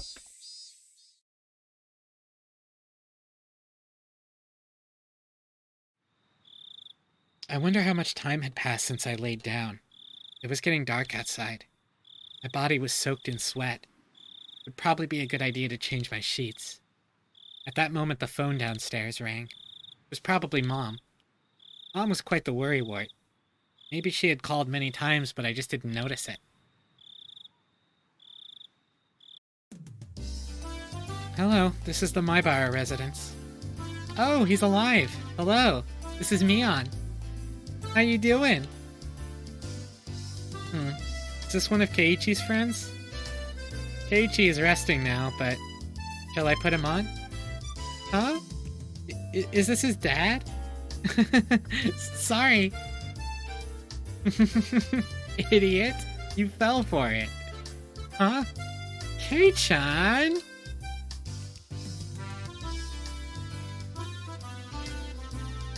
Bro's chill. He's chilling. He's big chilling. Goes right back to shit posting. After our exchange, we both had a good laugh together. Except I was suspicious of her even as we were laughing. Was everybody really involved in the incidents? The fact that I couldn't say no saddened me. I'm relieved that you seem well. Rena was really worried, you know? Sadako-chan was happy and said you got what you deserved. Rika-chan said, how unfortunate he's sick. Incredible compartmentalization in Bro's head.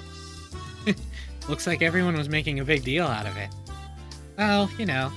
So, Kei-chan, is now a bad time to come pay you a visit? A visit? No, it's okay. It's not like I'm dying. My grandma made a ton of mochi, you see. I was told to share them. So I'll bring you some. Hey now, you'll catch my cold. Not to worry. Both Rena and I are too stupid to catch a cold. See you. Be there in a bit. She hung up cheerfully. Yeah, he has no confidant. That's what is like actually so nightmarish about this, is there is no one he can talk to about this. It is actually horrifying. Rena's coming too? That's what it sounded like. I was still concerned about meeting Rena, but I guess if she was with Mion... He's like, Mion's fine. There's nothing wrong with Mion. I heard the doorbell 10 minutes later. How are you feeling? Did you take your medicine and rest? I did just that. Thank goodness you look well. I was worried. Sorry, I'll be fine by tomorrow. Mion showed a complete lack of concern for someone who's recovering, and Rena looked like she was worried about me from the bottom of her heart.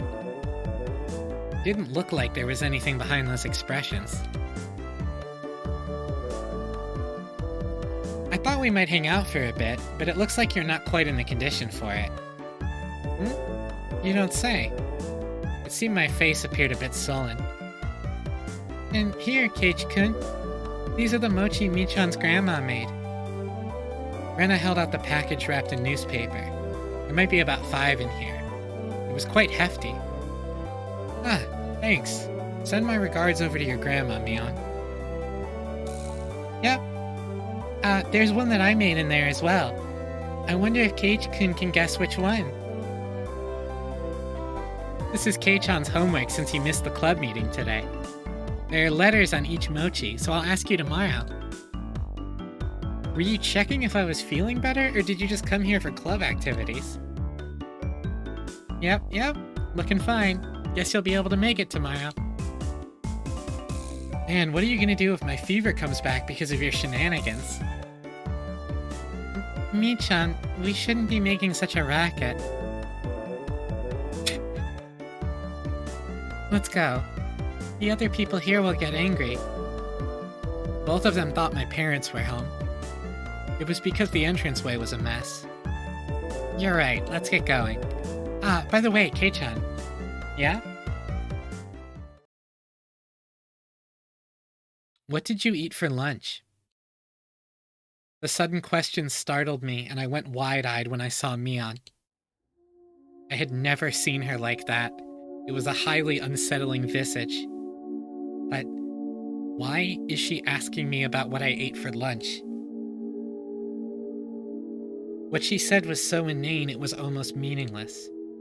The way she said it, it was almost like she didn't care at all about what I ate. I ate out.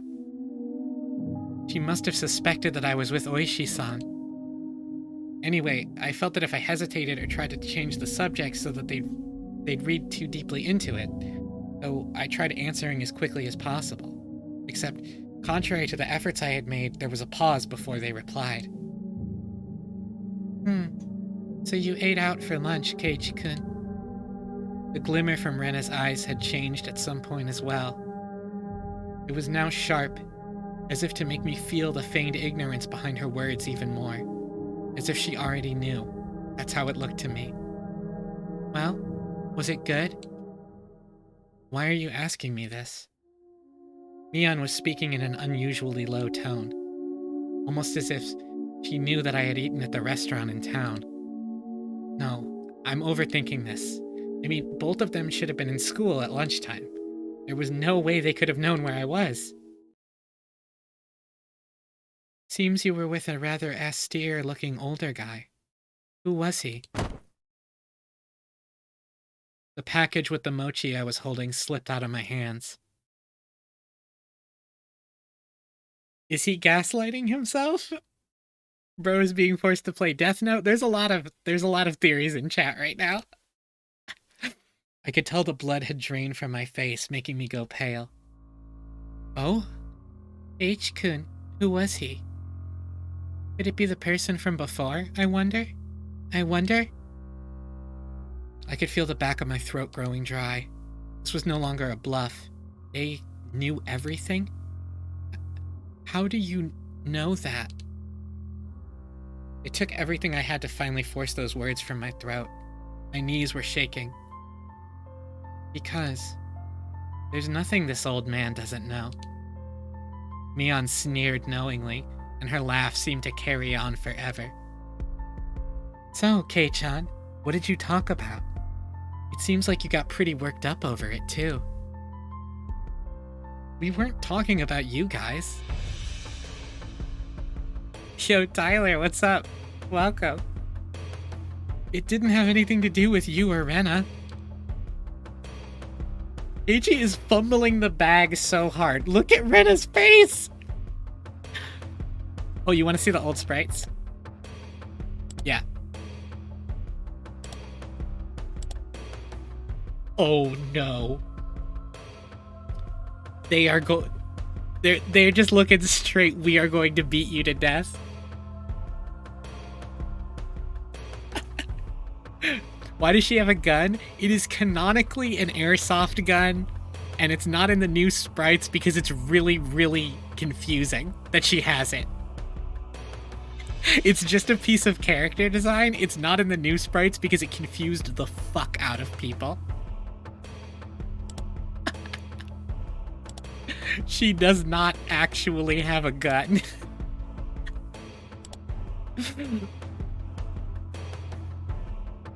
But she does own an airsoft gun. Just her being strapped with it at all times was like kind of off-putting. Rena best girl, so true. Is the click? That's from the game. I mean, I'm more of a Mion fan myself, but you know. Fair enough, it is in fact very confusing. Yeah, everybody went, why does she have a gun? And again, just a frequent no spoilers please reminder, because no, it was me on pointing a gun at my head, chat. No spoilers reminder, because it's a lot of people's first time seeing this shit, as you can see by everyone being like, why the fuck does she have a gun? It didn't have anything to do with you or Rena. Isn't it a bit strange to hear our names come up even though nobody asked about that? Rena's unwavering gaze pierced through my eyes and peered further inside me. I dug my own grave. Yeah, the game came first, actually. My heart was throbbing so much, It felt like I was going to explode. Well, whatever you're trying to hide, this old man already sees through it all. Remember that. I couldn't even shake my head. It took everything I had to stop my teeth from chattering. She never let her gaze break from mine, even as she tilted her head slightly. Kage-kun, you don't look so good. I think you should lie down. That's true. We should both head back home. As if nothing had happened, they both giggled at each other and started making their way out. I hadn't moved a muscle since I dropped the package of mochi. As they left, the door slowly closed behind them. All I could do was stare, as if I couldn't move until the door was completely closed.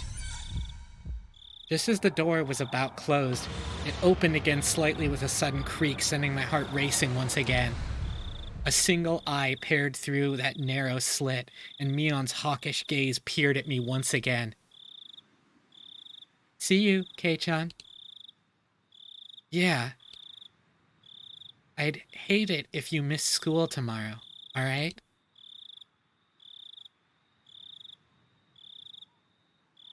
Good. The 2020 anime is, So here's the thing, Tyler, about the 2020 anime, it is, both bad and a sequel. It is not actually a remake.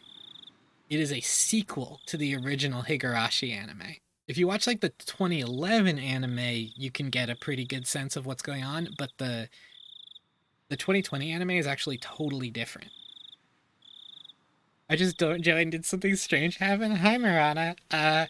Yeah, Reina and Mion just showed up and were incredibly fucking terrifying.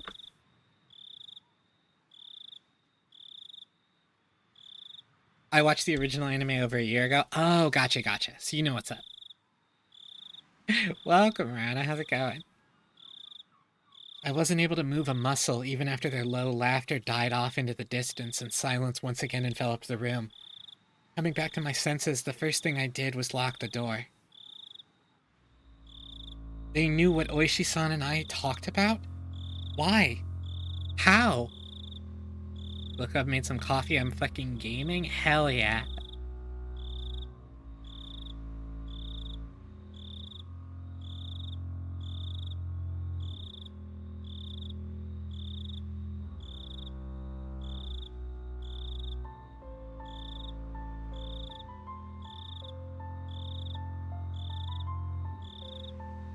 No, that wasn't important. Thinking about it now, all of it could have been overheard. From the beginning, when Oishi-san met me. Just as Mion said, I couldn't hide anything. And what were they trying to tell me? That part was obvious. They were warning me not to say anything unnecessary. What did they deem unnecessary? I only talked with Oishi-san about one thing. And they were warning me that that was unnecessary. What was it that Oishi-san talked to me about? Oh, I don't know, Keiichi. What was it? The incidents involving Oyashiro-sama's curse that occurred every year weren't individual cases, but were connected as a whole, as well as the fact that there may be multiple perpetrators hidden within Hinamizawa. No, more precisely, that Mion, Rena, Sadako, and Rika-chan were all suspicious. Is that what they are warning me against? What kind of nonsense am I thinking about? I hit my own face hard enough that it let out a loud slap. If only that would make me wake from this nightmare. But for some reason, it felt like I was punching a blanket. It almost felt laughably painless. Is this Among Us? Yes. Calm down, my bar, Keiichi. Yo, what's up, Art? I am winning. I'm winning. I'm reading the book super good. When did I become such a pessimist? Calm down. Settle down and sort things out. The reason Mion knew I was eating lunch with Oishi-san was probably because somebody from Hinamizawa just happened to be there at the time. They must have told Mion I was there. The 2020 anime, I personally don't like it. The fan base is split on it. It's not horrible, but in my opinion, it gets worse as it goes on. That made the most sense. Plus, come to think of it, she didn't ask me where I ate lunch, did she? She only asked, was it good? They were just curious since I was together with someone not from Hinamizawa. It's not as if they had any ulterior motives. That's it. That has to be it. Thinking about it that way, it was the same with Rena. I was just being strangely ambiguous about when I met with Oishi-san, and Rena was just correcting me on that. That's when I was bewildered by the change in character from the usual mild-mannered Rena, and was just startled by it. That's the most natural way of thinking about it. It felt like my mind was mixed up in a tangled mess of spaghetti. Copium. Deep red marinara sauce would have poured out of my nose and ears if you squeezed my head. Excuse me? At that time, I suddenly felt like vomiting. I really didn't want that to happen, so I stopped holding my head. Yamishiba. I feel like I've heard of that. I haven't watched it, I don't think, but I've heard of that. Yamishiba. Lately, I had no idea what anyone was saying. Yo, me too, brother. Spending time with them was fun. Didn't feel like there was any sort of hidden agenda. I really do think that they're a good bunch of people. When I just moved here and couldn't make heads or tails of everything, they were really kind to me. Rena was really kind and always looked after me. As long as that strange affliction didn't rear its ugly head, she was really pretty cute. Neon is also a really good person. She didn't care about anyone's age or gender, and she was optimistic and outgoing. I was never bored when I was with her. And talking of not getting bored, rambunctious Sadako was a good person for that too.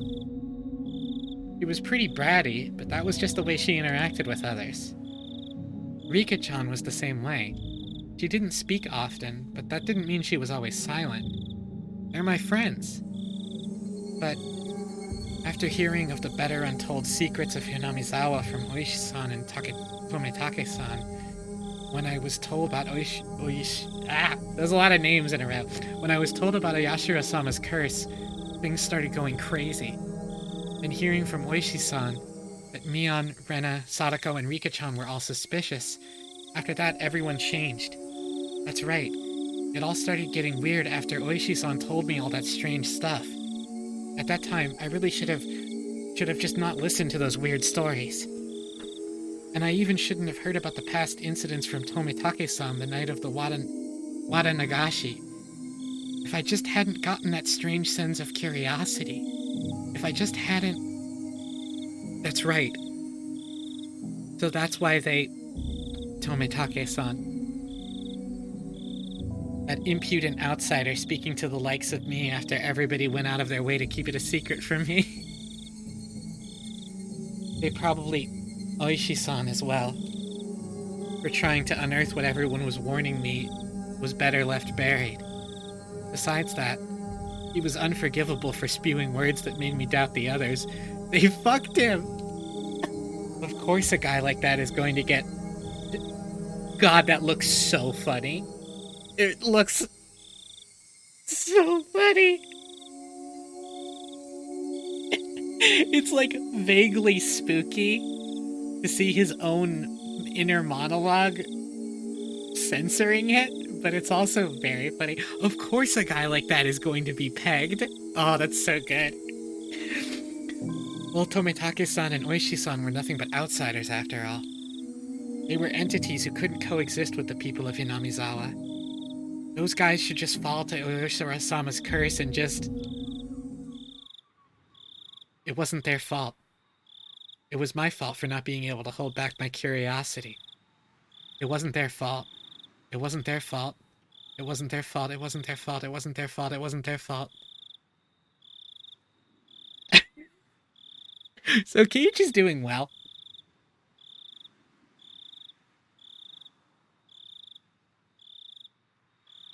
I settled into a daze. It was a lethargic feeling that I had just gotten up, but the ominous chill that haunted me had subsided.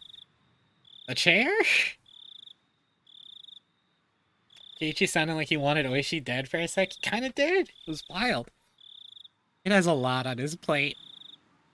The chair is so fucking, yeah, pegged. I was fine now. I'm sorry. I just looked up and saw I was fine now. I was no longer frightened.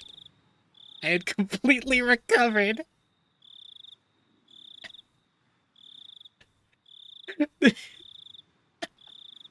uh, I am not scared. Do not tell other people I am scared. Ichi waking up every day and saying, I am no longer mentally ill. I'll go to school tomorrow, right as rain. I'll greet everyone. I'll take part in club activities. It'll definitely be fun. It had to be fun. I was one of them after all. Ah, that reminds me. I need to eat those mochi. I hope I'm able to tell which one Rena made. I remembered the homework the two had brought with them when they visited me. Wow, our club did delivery. That was something else. I picked up the package I'd dropped on the floor and headed into the living room. It would be nice, I guess, to have some tea with it. I fill my mouth with mochi while drinking tea. Oh, this was quite a delectable situation I was in. Koichi, immaculate compartmentalization, truly. Opening up the newspaper wrapping, there were 5 plump red bean paste mochi fit snugly inside. There were letters written from the left to right on the newspaper, A, B, C, D, and E. Hey, I remember this, says Lilybat. Now then, they said Rena made one of these. I wonder which one. There wasn't much difference in how they looked. They smelled and appeared about the same. This was a pretty difficult problem. The biggest difference was probably their shape. I wasn't sure what kind of person Mion's grandma was, but Rena's had to be different from hers. Looking carefully, I could see one mochi that was made very neatly. So well that, just by staring at it, one could tell it stood out. No, that was actually Rika who mentioned killing slowly with poison. It looks like this challenge depends on whether or not this one is Rena's. Calm down and think even harder. Having my treats after being filled with dread. Have a complete dissociation and then be like, oh yeah, I got that mochi. Mion said that her grandma made a ton of them and was told to give some out, if I remembered correctly. So that means 4 of these were from that large batch. And what about Rena? She probably only made 1. So she probably spent quite a bit of time on it. Meaning, the one Rena made was this one, E. For a moment, I thought it might have been a trap Mion laid, as she knew I'd pick up on it. That probably wasn't the case. I wouldn't be so sure if I knew Mion had made it, but since she said Rena made it, it probably wasn't a trap. Do y'all think Rena and Mion would ice me there if I asked if they were threatening me? Alright, my tea is ready too. I'll start with the defending champ, Mion's grandma. Let's see. Not bad. Smooth bean paste and soft, chewy texture left little to be desired. The tea I drank afterwards also accentuated the experience. This is so wild after the, complete breakdown he had, 5 minutes ago, and then he was like, I'm completely fine. Anyway, I'm gonna taste test this mochi now. This was an exquisite piece of work. Now, how about Rena's? Creation was so delicate, one would think it was a high-class Japanese dessert. Since I normally had quite the appetite, I was slightly worried about the size of the portion. But, well, first take a bite. This was quite a difficult one to judge, actually. The ingredients were exactly the same, so there was little difference in flavor. What was different was how it was shaped at the end, so it was to be expected. So the deciding factor would be presentation and volume. A well-formed and well-sized champion versus Rena, the challenger, with a size you just couldn't get enough of. I'd only had 1 bite of Rena's. I would probably have to wait until after I was done eating to make my decision. Maybe There was something hidden inside that could cause an upset. It seems my prediction was right. My tongue touched something. It didn't feel like something edible, so I reached in with my fingers and grabbed it.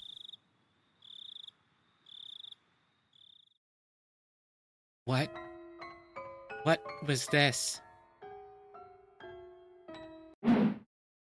Before I could fully comprehend what it was, I threw away the rest of the mochi I was eating as fast as I could. It slammed against the wall, causing the bean jam to splatter.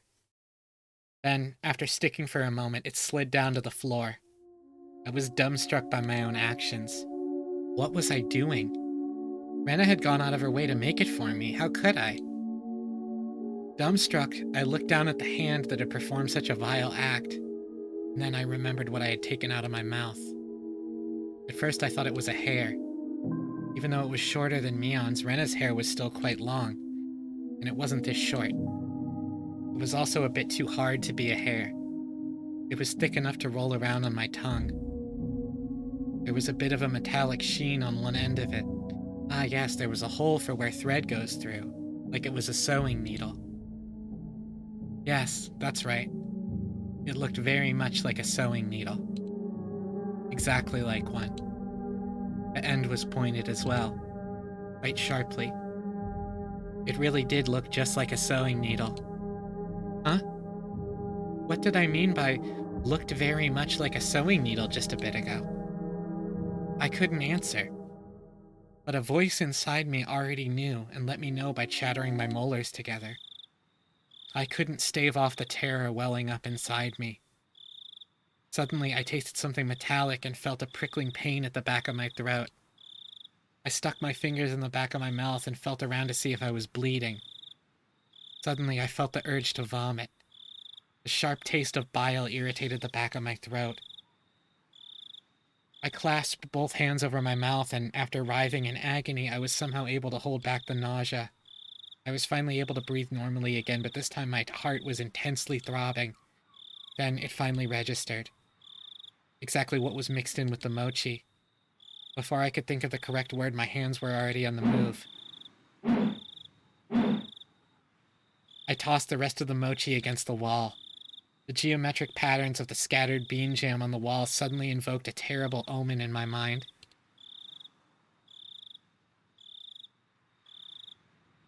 I remembered this from the anime, and I have been sitting here muting and unmuting in sheer terror.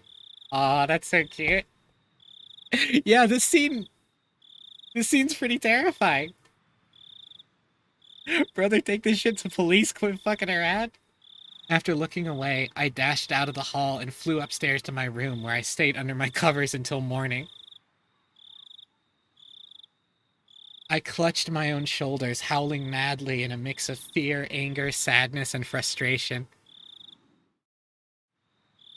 It wasn't a threat or warning or reminder, nothing as simple as that. What had happened in Hinamizawa? What is happening in Hinamizawa? What would happen? I didn't know the answer to those questions. Where did I break a taboo? Regardless, now Rena and Mion, others, they consider me an enemy, and they thought I should just die. I won't let you kill me. Not for such a pointless reason.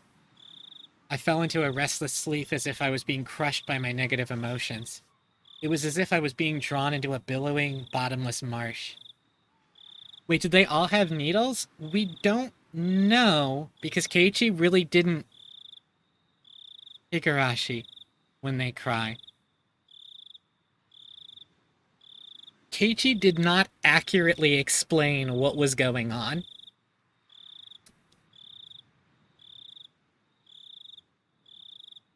He looked at the bean jam, he freaked the fuck out. Well, we have a couple tips. One of them is, what's a drug that makes you commit suicide? And the other is threat. Love having tips that I love having more tips than I did previously. Allie, welcome. It's Higurashi time.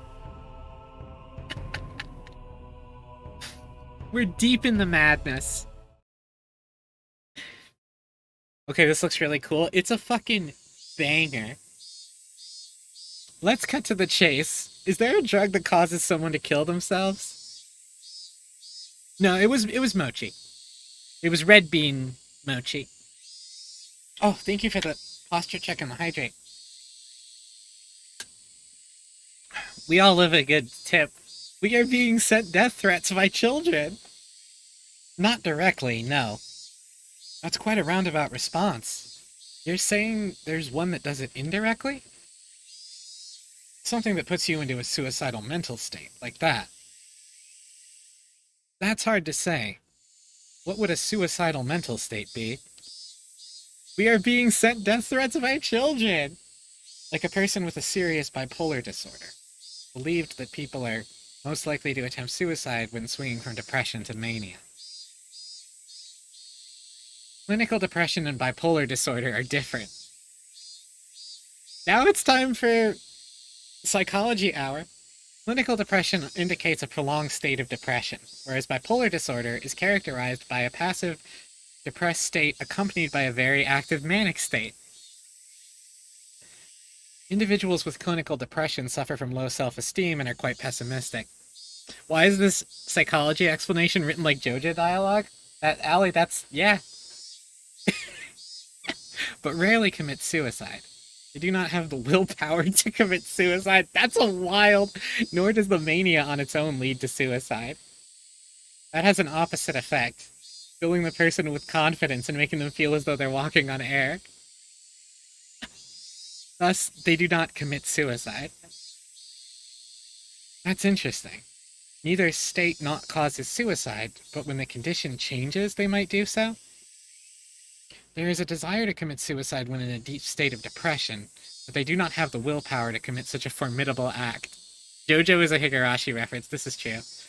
But when they enter mania, they gain bursts of willpower, and their body moves as they desire. I see. So that means they gain the willpower to commit suicide. That's how it goes. That's why patients are given sedatives during that time to keep them from acting on their impulses. Then was Tometake bipolar? People who suffer from bipolar disorder generally commit suicide by more civilized means, like, say, hanging or jumping off a building. Self-harm as though going through withdrawal is completely different. Yeah, Tometake clawed out his own throat. Tometake's death wasn't civilized, but one would think it was caused by some foreign substance. As I said from the start, tell me of a drug that causes someone to commit suicide. There are reports that methamphetamine overdoses produce a condition that resembles bipolar disorder. Great, now we're colonizing suicide. So true, Murata. It's a stimulant.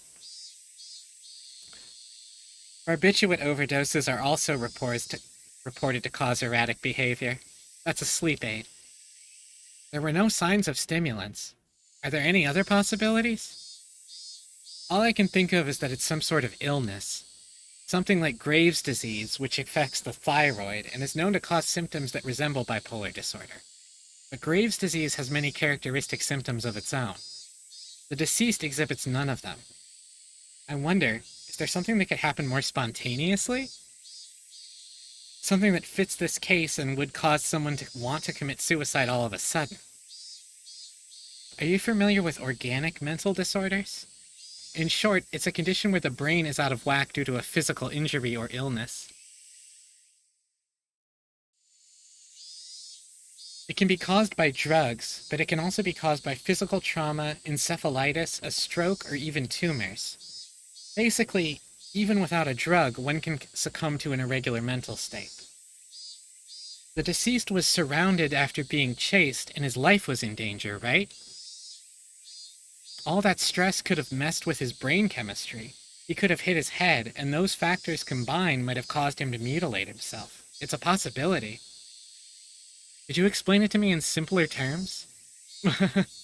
Basically, he knocked his noggin in the brawl and that made him go haywire. Then his lady didn't have any intent to kill. Just smacked him in a bad place when he nicked some change. The two plump men laughed hoarsely. But of course, it's not like that. Undoubtedly. If it was habitual drug use, if it was something mental, the deceased body holds the key. How are things on your end? Oh my goodness, look at the time. I need to get back soon or Kuma-chan will get angry with me. Yeah, good luck. Best wishes. Best wishes. So that was just two cops talking about this case with a lot of medical knowledge. Unlikely, but Keiichi almost swallowed something. I don't think Manslet could have eaten anything while being assaulted, but if something was in his throat... True, but that would have shown up in the autopsy earlier. I will say that. And let's see whatever the hell threat is. I can't believe we're just referring to Tomitake as Manslet. This is just like FNAF, so true, Marana. Huh? Those guys just now. They had national diet badges. Then it's the prefectural assembly member and city councilor Sonozaki. That's interesting. The prefectural assembly member and the city councilor are related. It's dirty is what it is. Shouting out each other's name during elections. While one is up for election, the other holds an assembly and they double up their campaign activities, blatantly. I don't know much about this stuff, but isn't that against the rules of the election? As long as they have no prior consultation, there are no restrictions on their political activities. Kuma-chan, the investigation division is going to be pretty tough for you. You should at least brush up on election policies. I'm not suited for the intelligence division, because I'm dumb. So true. There was prefectural assembly member Sonozaki and city councilor Sonozaki. Also, the mayor of Hinamizawa. All of them involved with the Sonozaki family. Hey, Mion's family runs Hinamizawa. Hey, look at that. I wanted to tell you guys that so bad, but I couldn't. Maybe that's why he's a cop. True, true. Well, even if they had gloves, I wonder if it would be obvious that someone dug around in there. What crap. Looks like they were seen off by the department chief and the deputy chief. Came to me. That night, when the chief invited me to get some Odin, I thought that was it.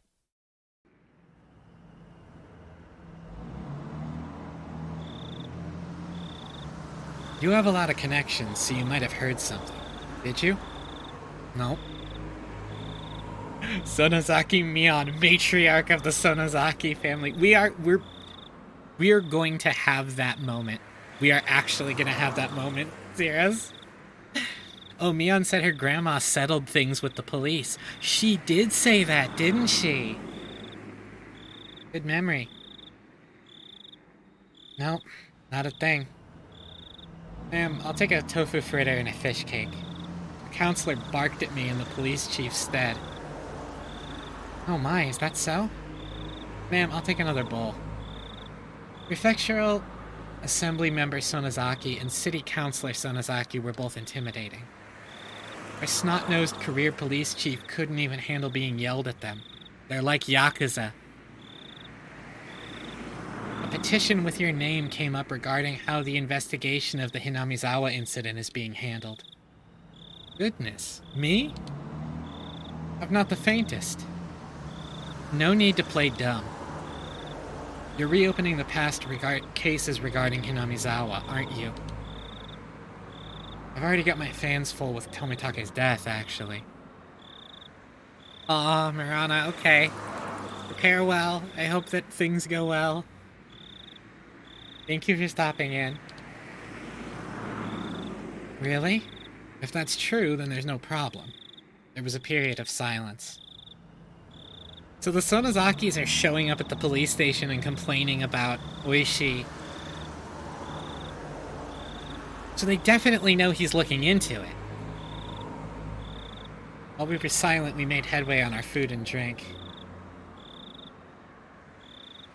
That was quite the feast. This month has been a bunch of losses for me, so my wallet was feeling the pinch. Much appreciated. Ah, it's nothing. Tell me a good horse again? I'll bet on the same one as you. The next sentence explained it for me.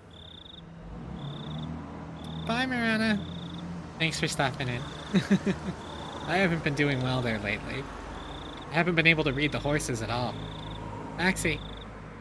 I'm going by train. The police chief is taking a taxi. I have my own car, but it'd be rash to drive it home. Can't blow it right before retirement with a DUI. Even though he could still rattle off, it looked like his legs were already goo. Pushing him into the cab, I gave the driver the police chief's address. Well, see you again tomorrow. Happy New Year. Oishi-san. Yeah. The past incidents have all been closed. Stop lumping them all together. Those villagers half believe it's really a curse. Well, I'm not convinced. You're going to be retiring next year, aren't you? Weren't you going to pay off your mortgage with your pension and move up to Hokkaido with your mom? Mother pines to return to the land of her birth. It's the least I can do. Pension, well, it'll let me enjoy myself in Suzukino. The police chief may issue a special retirement salary raise, he says. Public servants' pension is calculated based on their monthly salary. So if you were to get a raise right before your retirement, your bonus, 2 years' salary, would be inflated, and you'd get a heavy surplus of funds. That tends to be how it's done around here. Sussy Kino! Of course, it's not a custom that's thought of highly. The difference between the bonus and the pension is quite different. I'd expect nothing less exemplary from our egghead chief. But, well, they say our salary is compensation for our hard work, but in the end it really just has to do with the passage of time. It's not something I can laugh at, but I'll laugh through it anyway. I don't think it's anything exemplary. But given how hard you'd worked, it's not odd that you're getting that much of a pension. I'd like to get that much myself.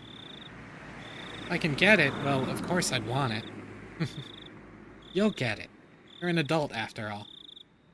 Sorry for holding you down here, driver. Thank you very much. So, what they're telling us in a very roundabout way is that if Oishi does continue to look into the Hinamizawa incidents, his pension is going to be in trouble. I closed the door roughly, interrupting the chief's conversation a bit rudely. It looked like the chief still had something to say, but he just smiled wryly and waved. I waved in return. The cab sped up gradually, and it soon disappeared among the sea of lights. Oh man. I wonder if I really can repay that loan. The threat. Yeah, it appears to be the Sonozakis.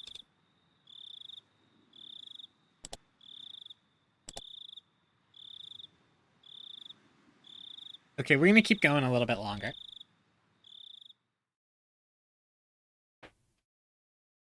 Tap, tap, tap.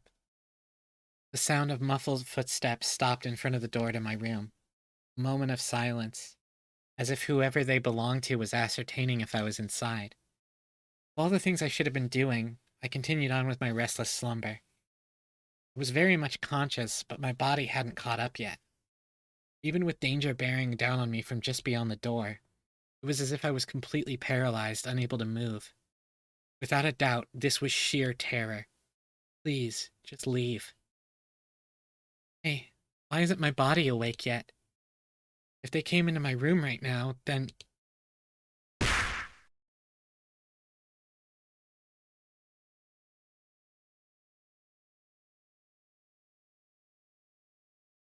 How do you want me to read? Ooh-ah. I sprung to my feet and threw the covers at my mom, who was opening the door. Whoa, Keiichi? What's the matter? Sorry. I was still half asleep. I thought it was still 1 or 2 a.m., but the morning sun was already streaming through the gaps between the curtains. It felt nothing like morning. Yesterday, I must have fallen asleep right after that. Kid, tell your mom you're being threatened now. Then I should have gotten a full 10 hours of rest. But it didn't feel like that at all. My internal clock was completely screwed up and my sense of balance felt off. I felt feverish enough that it was clear to me that I was still not well. Well, Keiichi? How are you feeling? Can you make it to school? I was well enough to go, but I wasn't mentally prepared for it. I was still plagued with the terror from yesterday. If I had swallowed that needle, what would have happened? What if it had pierced my tongue? There was undoubtedly a murderous intent, but I don't think that's all it was. If they really wanted to kill me, there were other, more certain ways to do it. They wouldn't resort to such a dubious method as having me swallow a needle.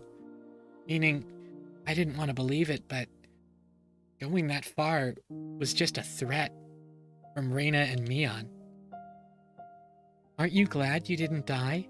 But next time we'll use a more assured method. Like that. Something like sending a letter with a razor inside would have been a joke compared to this.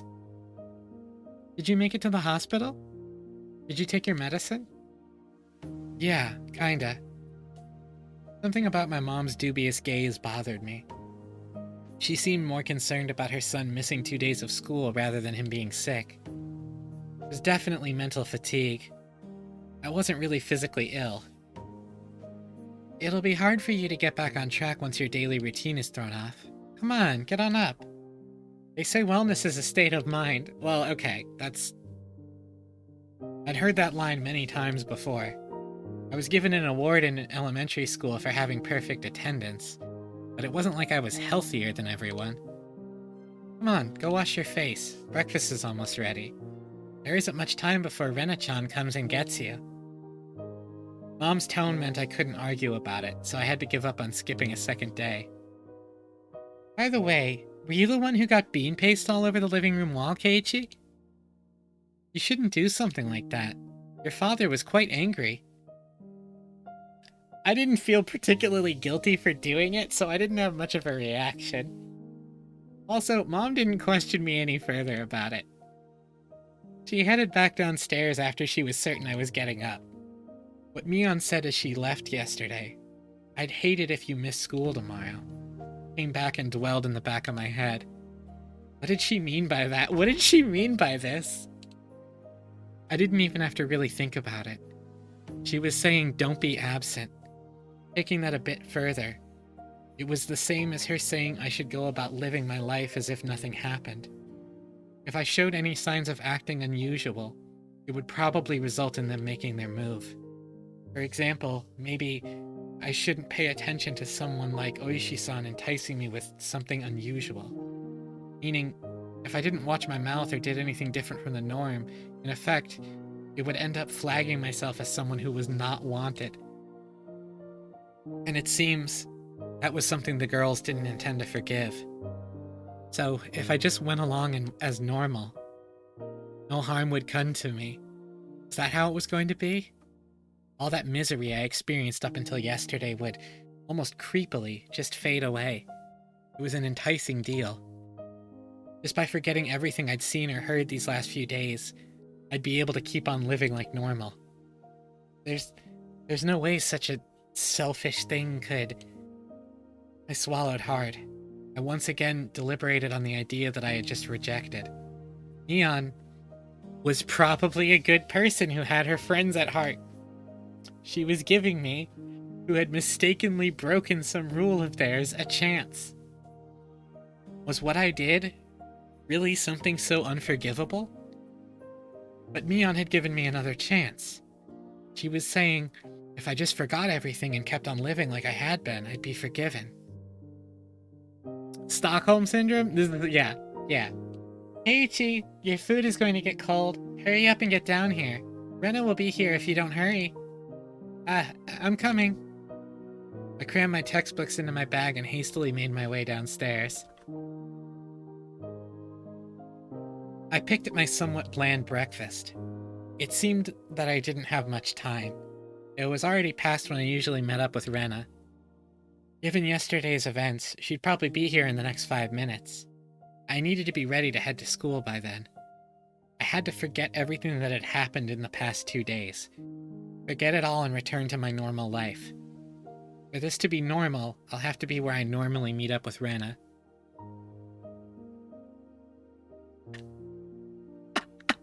Games! You're so right. Today of all days, the rice was dry and hard to get down. If there's a goofy game sequence after this, I'm gonna scream. I jumped at the sound and dropped my chopsticks. That chime signaled that Rena had arrived. Mom hurried me along. Come on, Rena-chan's already here. Hurry, hurry. My mother's merry smile and my gloomy face were polar opposites. Honestly, I was reluctant to see Rena, who was waiting on the other side of the door. Honestly? Yeah, were you? Sometimes things are bad when your race is hard. True, Allie, very true. The Rena on the other side, was it the Rena I knew? I couldn't keep her waiting. Listen to Sonic. Keiichi, that's no good. Tell your parents. I needed to do things as usual. Morning. An invigorating greeting filtered in from across the doorway. I came since Keiichi-kun was a bit late. Will he be okay today? I wonder. The manner in which Rena was concerned was, without a doubt, the Rena I knew. That was probably only if I reciprocated. Forget everything from yesterday. Pretend as though nothing had happened. Forget about the gruesome dismemberment. Forget about the mysterious deaths that happened the following years. Forget about the people falling to their death, and the terminal illness and suicide, and the lynching, and the disappearances. Forget it. Forget all of it. Forget that Rena and Mion were scary. Of course, forget it all. Forget about everyone. Forget about the mochi too. Forget. Rena, once again, asked to make sure. Can you make it to school? Yeah, I'm fine. Great! Then let's go. Mi-chan is waiting. Rena showed me her usual bright smile. I couldn't find any hint of deceit in her expression. I would also excuse this for women. My nervousness dissipated, giving way to relief.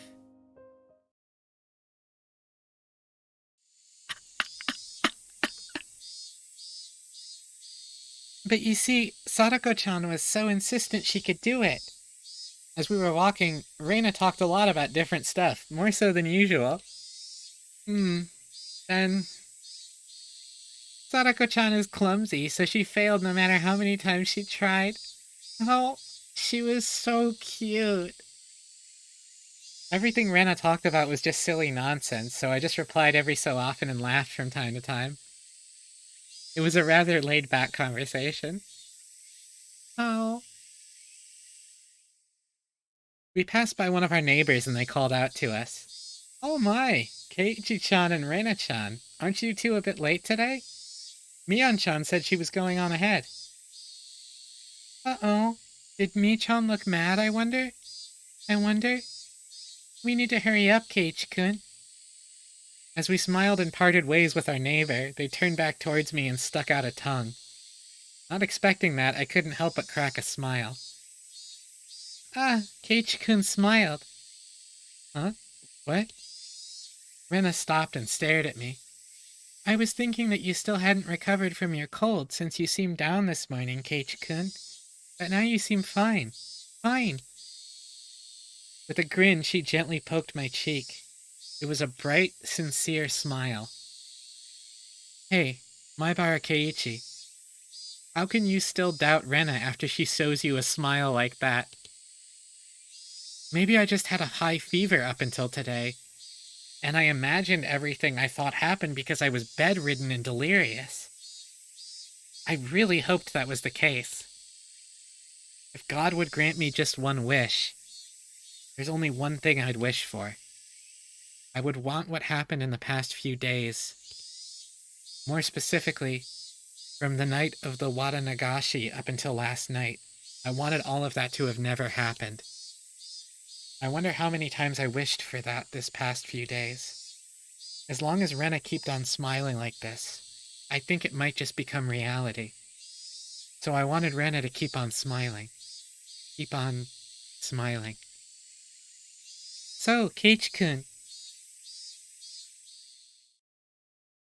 Those mochi yesterday, did you eat them all?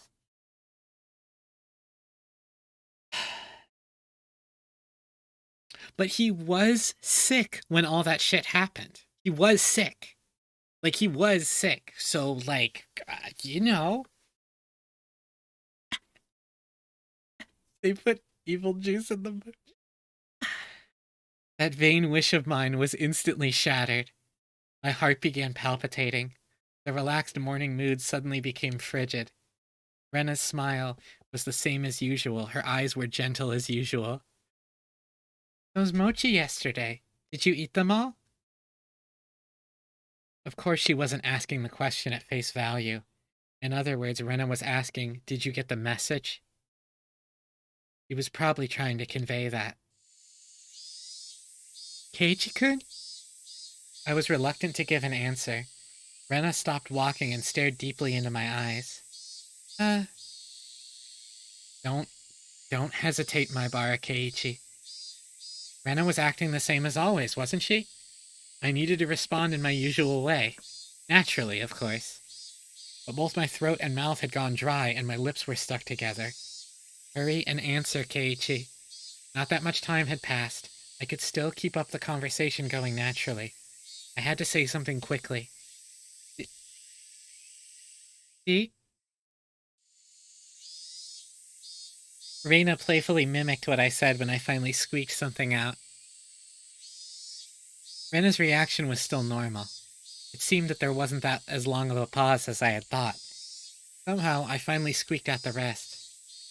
Delicious! However, my strained efforts neither sullied nor brightened Rena's expression. For a moment I panicked, thinking I had replied incorrectly. But after a few moments, Rena broke into her usual soft smile and giggled with a joyful voice that seemed to echo through the morning air. Being strung along by that laugh, I couldn't help but laugh as well. I see. So did you eat all of them? I wonder? My timid smile froze again. Did you make it through without swallowing the sewing needle? Was that what she was asking? If I had swallowed it, then I wouldn't be here. Nah, I couldn't finish all of them. There's still some left. I was scared out of my wits, but that's how I played it. Huh? What about the homework to see if you could tell which one Rena made? That homework, was it due today? Yeah, it's due today. Michan will get angry. There's probably a penalty game ready for you. We both laughed at each other again. To a casual observer, it was just a typical morning. If I could just let myself believe, then even I'd think it was just the usual morning routine. But I was certain I wasn't mistaken. There was something unimaginable buried beneath the facade of this giggling Rena. Lies! I recalled that unexpected, piercing voice that I could hardly believe came from Rena's mouth. The moment that image crossed my mind, I felt a cold sweat trickle down my back. Was it only at that particular time that something evil had possessed Rena? No, that was wrong. That was still Rena. Oishi-san told me, didn't he? Actually, I looked into her. Before Ryuga-san moved away to Hinamizawa, she was suspended from school. It seems she went through her school building and broke all the windows. Rena had a disorder. Normal people didn't. No matter how pleasantly she smiled, that fact would not change. But I couldn't even imagine how she looked as she broke all the glass throughout the school. One thing I knew was that it wasn't something spur of the moment. If it was some sudden outburst of anger, then maybe she'd break a pane or two. But she broke all of the windows all throughout her school. Just imagine going through your school and breaking the windows with a bat, swinging full force at each pane of glass, one after another, paying no heed to the flying shards. Your classmates aghast, unable to move from the sudden turn of events. Yeah, I didn't jump either. I wonder where she could have found the most windows lined up in a row. Probably the hallway. Walk, wind up. It was difficult for me to connect that horrifying image with the Rena smiling at me right now. But I just had to imagine it. Impossible because it was unimaginable. That naive way of thinking no longer worked. It's so stressful. I'm reading this to you, and I've done it before, and I'm just loudly sweating. That unpleasant, piercing sound of shattered glass, the crunching noise as Rena treads across the broken shards, walking towards me. Oh, bro is... Rena's classmates going pale as they forget to even breathe. I wondered what they did as Rena came closer, breaking windows along her path. Did they earnestly try to bring her to her senses by saying something? Or did they jump at her, trying to stop her savagery? Or did they run to the staff room after being directed there by the teachers?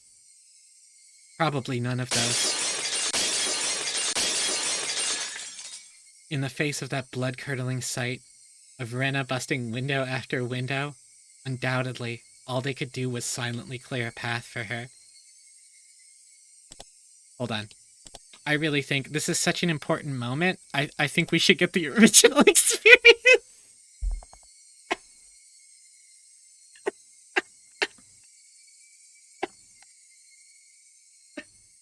She was just having a girl boss moment. It's okay. Look at her. She's perfect, actually. Dumbfounded, just clearing the path for Rena to continue. It was far too violent an act for them to seek refuge by looking the other way. That's not to say they were looking the other way. They were doing the only thing they could do to protect themselves. They had done something different from the rest. They may have suddenly found themselves as Rena's new target. What would Rena have done to whoever attracted her attention? The answer was obvious. She would have undoubtedly acted according to her whims. Meaning I would, be the next window. Girls who commit vandalism? Yeah, I mean, who wouldn't do some mental gymnastics for Ryugu Rena? Rena staring into my eyes, shards of glass crunching and crackling underfoot as she drew closer. I was also drawn into her eyes, paralyzed.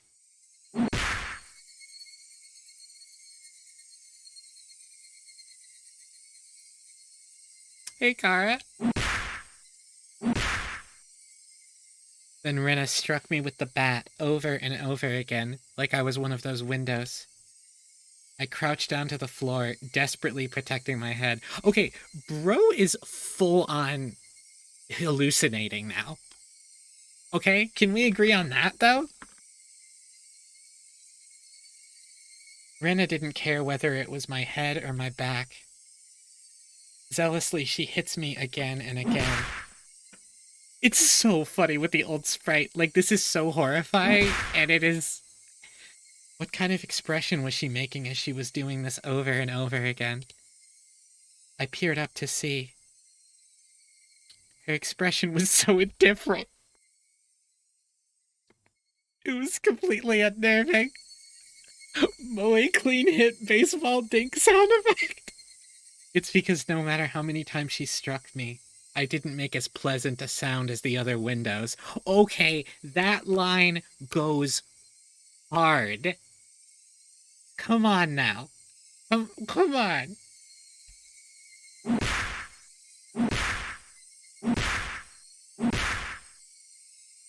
She struck me continuously. Over and over again. The sound Rena wanted didn't come out. Our classmates standing around didn't try to stop her. They didn't want to be the next window. Somebody save me. Turning a blind eye unless we're hanging out? But of course, everyone in class scrambled to obtain the highest standardized test scores. They'd gain nothing from saving a cram school tryhard like me. Okay, so now this hallucination is taking place in his old cram school from before he moved. Why is this dude mad about test scores? Basically, everything he's upset about is bubbling up into this one hallucination he's having as he walks to school. Eventually, there would be a faint sound, similar to when you crack open a walnut and some sort of reddish-black spray would shoot out. Anyway, it wasn't that Rena momentarily lost herself in anger.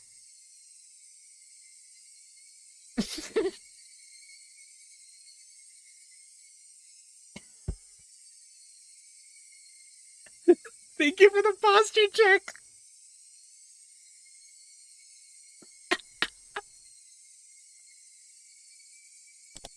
We should switch to the updated sprites. There we go. Uh,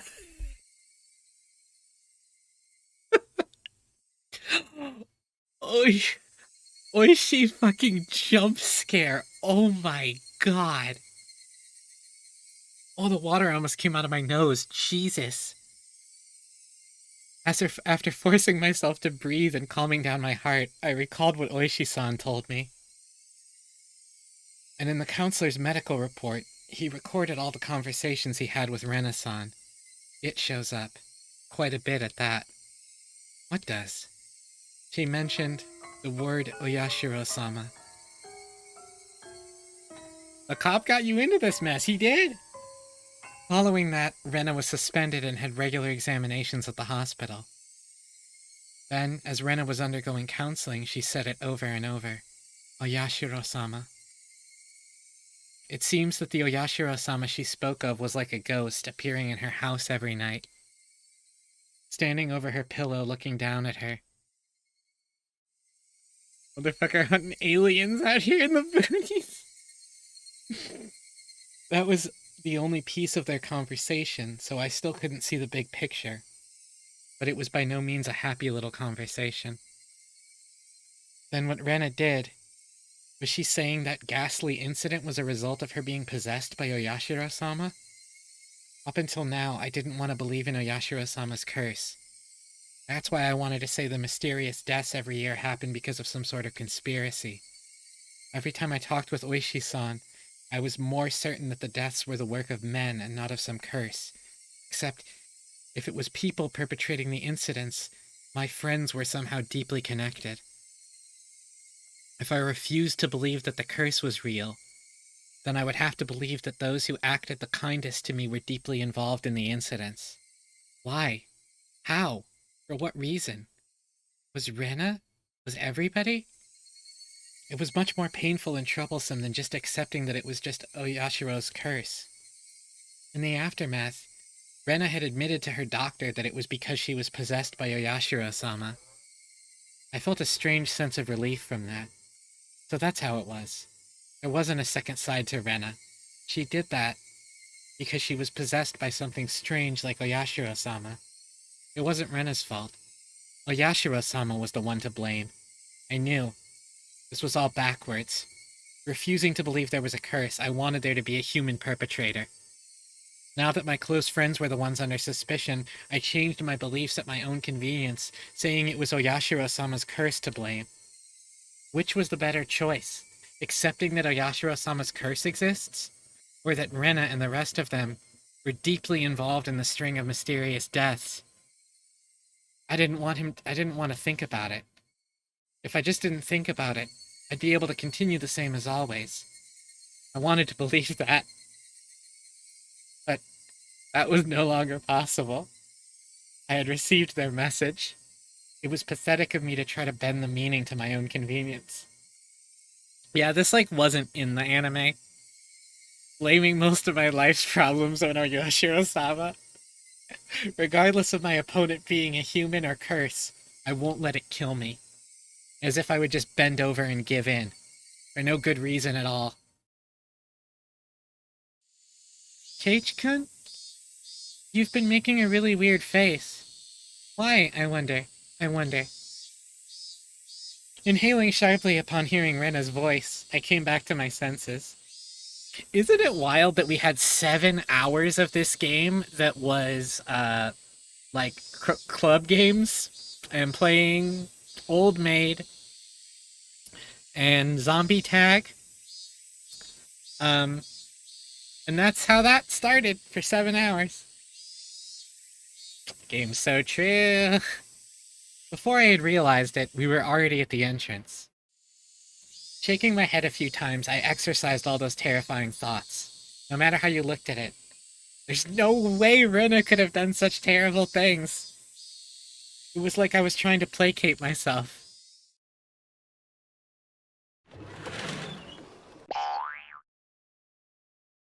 Funny boing sound effect. Funny boing sound effect.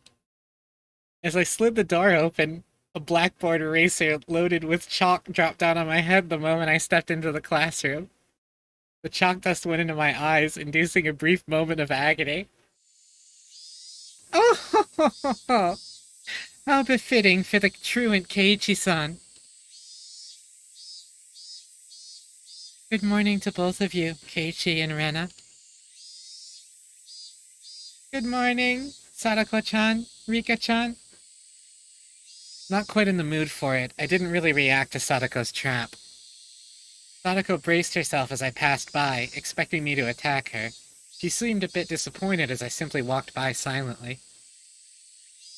What is this? How discouraging indeed. Keiichi doesn't seem to be back to his usual self yet. Yeah, take it easy on him for today, okay? Suddenly, there was a slap down on my shoulder. It hurt a bit. Hey, Kei-chan, did you get enough rest? It was Mion. My mind was full with stuff about Rena, but Mion was also a party of interest. Remember, Keiichi, that hawkish gaze from yesterday. Yeah, morning. What's with that unenergetic greeting? Did you eat the mochi I brought you? Because I ate them, I'm like this. Those words were itching to be blurted out. I really just didn't have the appetite. I ate a few, but quite a lot were left over. Huh? What about the homework? Do you have an answer for which one was Rena's? I can't believe you'd forget your homework, Keiichi-kun. Sheesh. And we can't help it. Time for your penalty. Flashing a lurid smile, Mion returned to her seat. There was nothing from our exchanges that would cause our classmates to suspect anything was amiss. But of course, anyone listening to our conversations up until this morning wouldn't see anything suspicious. That was why it was so frightening. They acted in a way that regardless of whatever happened to Maibara Keiichi, no one would ever suspect them. That fact had terrified me. Soon the teacher came. After she asked how I felt and took attendance, another dull, ordinary day began. Higurashi, when they cry. So we're closing in on the end of book 1.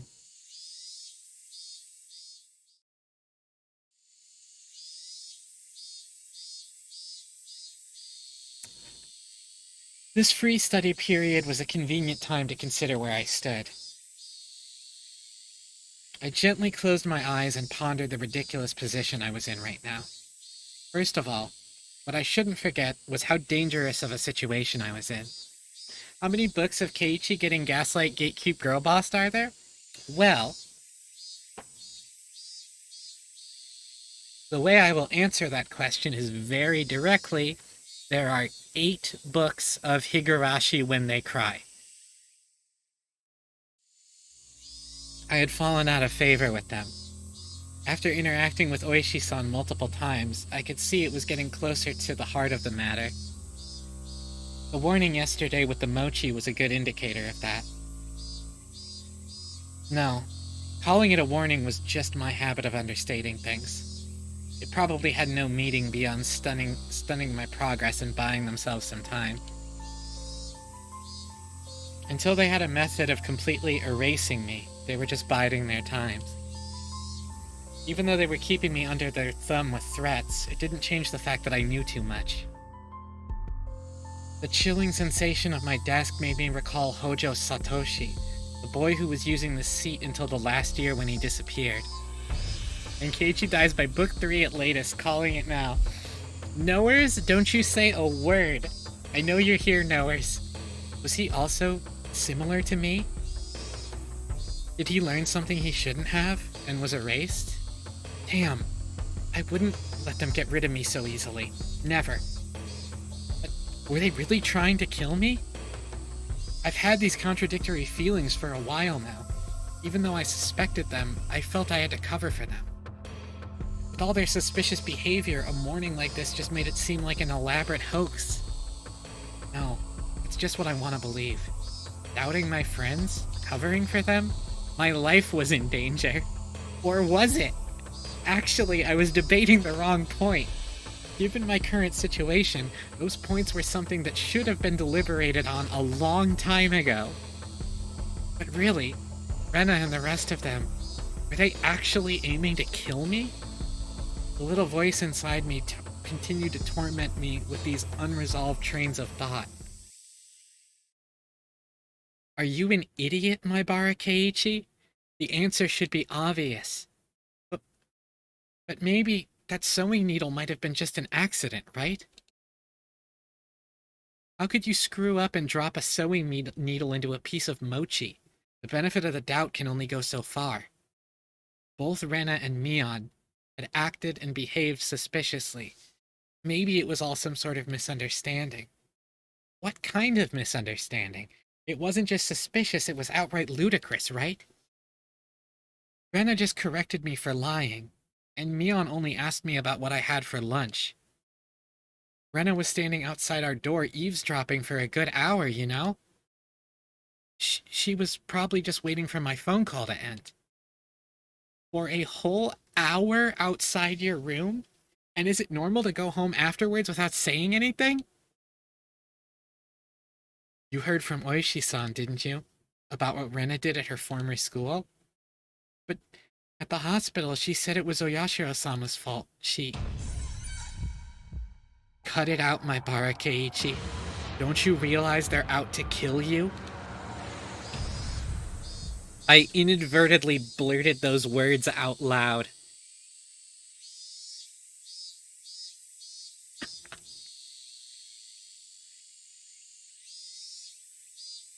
Oh my god. Oh my god. Oyashiro-sama did this. Wait, can we get the Eric Andre meme? Why would Oyashiro-sama do this? Hearing myself say that so directly left me dumbfounded for a few moments. Afterwards, I had to look around to check if anyone else had heard it. Oh, not at all, Sarge. Never. Hey, Kara. Good girl.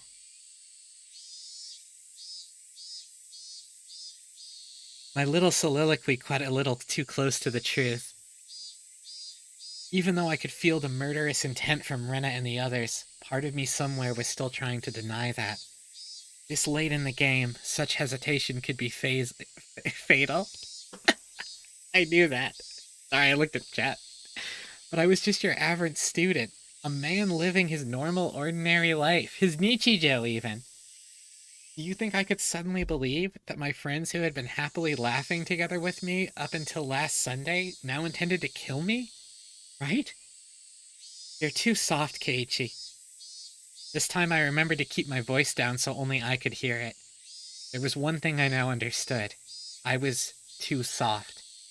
I didn't completely understand how dangerous Rena and the rest of them were. No, I wasn't trying to understand. I was too soft for not listening to Oishi-san when he earnestly showed me the heart of the matter. I didn't listen because I was too busy pretending to be dejected. I didn't comprehend it. I was just running away. I didn't comprehend it, so nobody had any notion to try and kill me? I needed to get rid of such naive thoughts. As I made that resolution, I heard the bell signaling the end of class. So soon. The day was already over. I didn't recall eating lunch or doing anything in class. My friends were putting their desks together in preparation for club activities. Not long ago, I probably would have happily jumped into that circle. My, Keiichi-san. How rude of you to even think about leaving. The way Sadako spoke was so typical and familiar, it almost physically hurt. Huh? H-kun, is today not a good day, I wonder? I wonder?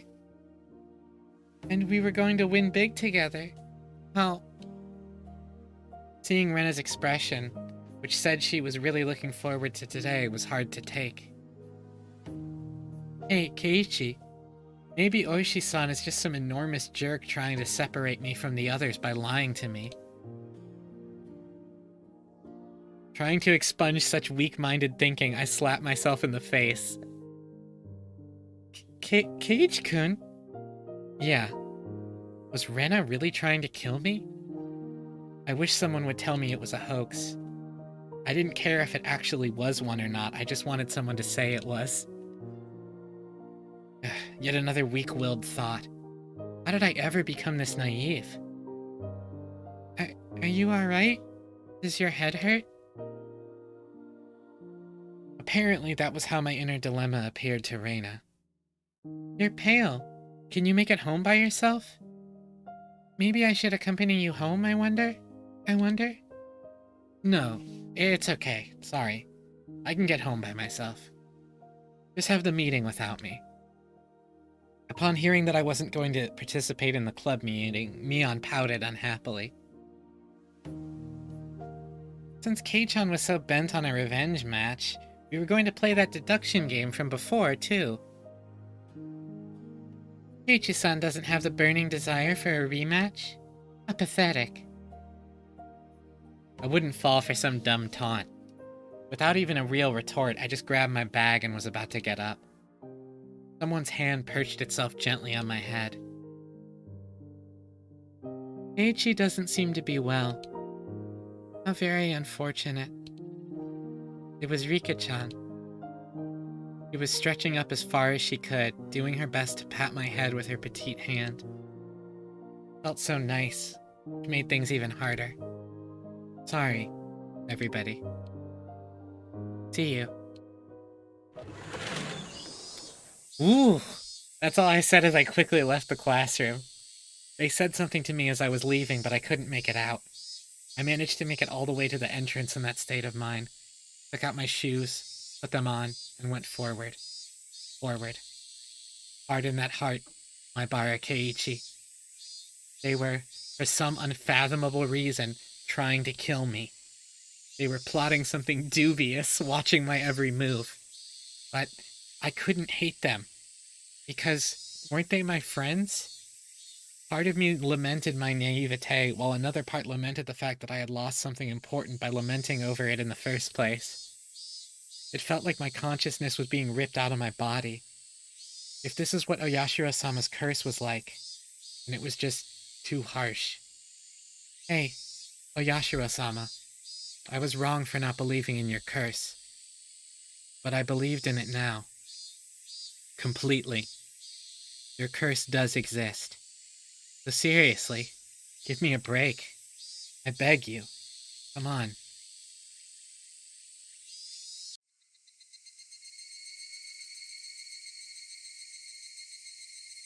Yeah, we're just gonna do that? Okay. Oh! I'm gonna end stream soon and I'm just gonna have to go to bed. That's insane. Dinner was unusually bland. It had no flavor or aroma. The miso soup that normally tantalized my appetite instead tasted like nothing but boiled water. Dad was eating with us that night. It was a rare occurrence in this household. When he got into his work, he ate and slept on his own schedule. My dad never cared about the time. Since my dad was at the dinner table, it either meant he had just reached a good point to take a break or he was in a slump. Bro is suffering like a damn Gundam protag? Oh. Ryushiki protags suffer so bad. So yeah, he just doesn't understand the motivation creators have. Your partnership was just a verbal agreement, wasn't it? If it's so hard to agree on things, why not just end it? I feel like it's an industry with a lot of back scratching, but when it gets in the way of business... You have 4 more hours of work? Aw, games, I'm sorry.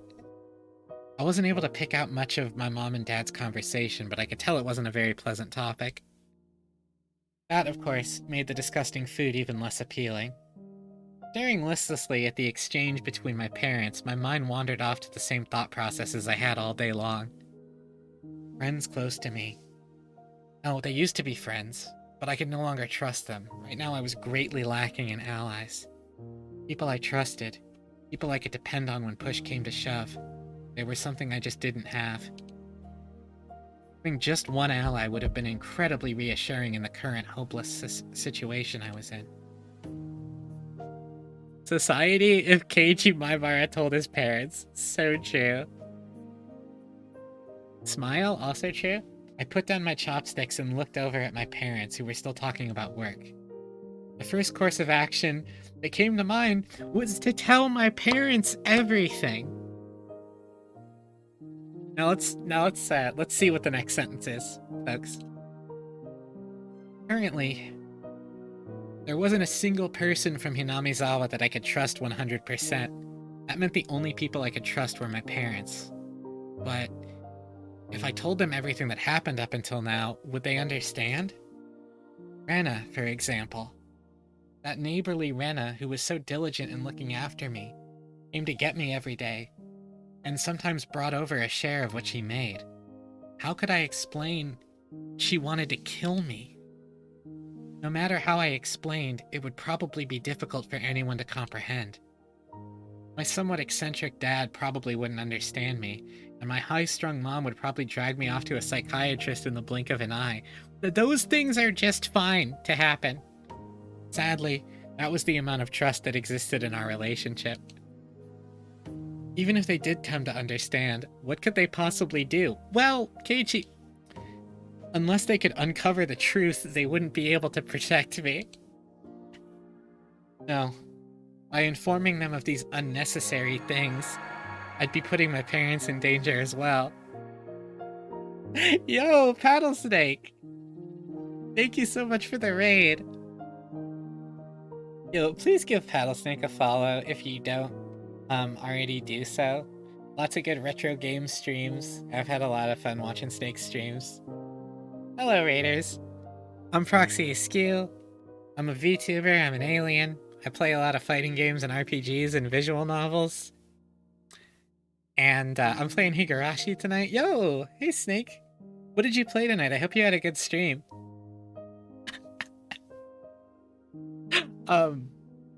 Any newcomers that might be here, we are on Onikakushi-hen, the first book of Higurashi. We are pretty late in it. And, you know, there's... Things are a little, tense right now, I would say. Oh, you're a Higurashi fan, Snake? That's awesome. Did not know that. Thank you so much again for the raid. I really appreciate it.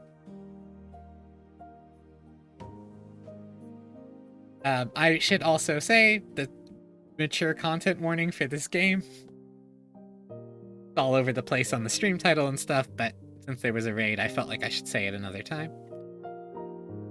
Considering that the victims in past incidents were often married couples, I couldn't even joke about it. For the entire Maibara family to have an accident or to just vanish into thin air, it was easily possible in Hinamizawa. What was important here was knowing something unnecessary put you in danger. The most unsettling question was, how did they know that I knew? As long as they didn't know, my parents might not fall victim. That was one way to think about it, I guess. It was at least like that in my case. After I found out, things started becoming odd. In other words, it meant the following. As long as my parents didn't know anything, nothing would happen to them. Oh man, I have Splatoon 3. I've played very little of it so far, just because I got it as a gift and the timing I was like playing other games, but I keep forgetting that I have it. I want to go back to it. As long as my parents were here, this house would be a safe haven for them. I knew these were just assumptions based on conjecture on top of conjecture. Wanting this house to be a safe haven, that was the pinnacle of my weak-willed method of thinking. I had to concede that it was not completely safe. But thank you for the posture check and the hydrate. The Splatfest is about whether or not Keiichi tells his parents. It was only safer than the outside. I knew that I couldn't rely on my parents. No, I couldn't risk getting my parents involved. Then the only person who could be my ally would be Oishi-san. Him and him alone. He was the only person who understood the situation I was in.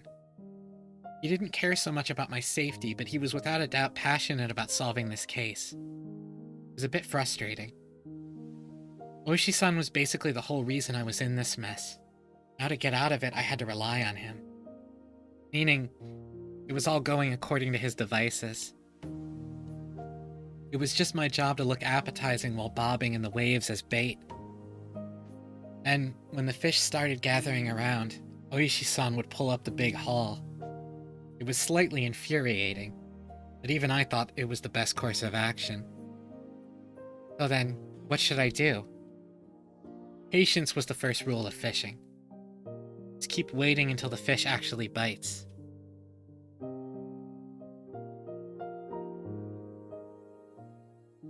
I am so excited for the Ryushiki written Silent Hill. What is it? Silent Hill R? Is that what it's called? That is gonna be buck wild. I lost my mind at that announcement. But I wasn't simply bait. There were lots of ways for me to struggle before being devoured. He is writing one of the new Silent Hills, Silent Hill R. Yeah. Just hoping it doesn't become Silent Hills R. No, he'll finish it. He's gotta be doing something other than working on Kikonia. When they struck, I needed to somehow dodge just enough and tag out to Oishi-san. No question, it was going to be hard. The timing to bring Oishi-san in would be difficult. He was in the city, not Hinamizawa. So if I phoned him in my moment of need, it would take him about 30 minutes to reach me. So I needed to run away for those 30 minutes.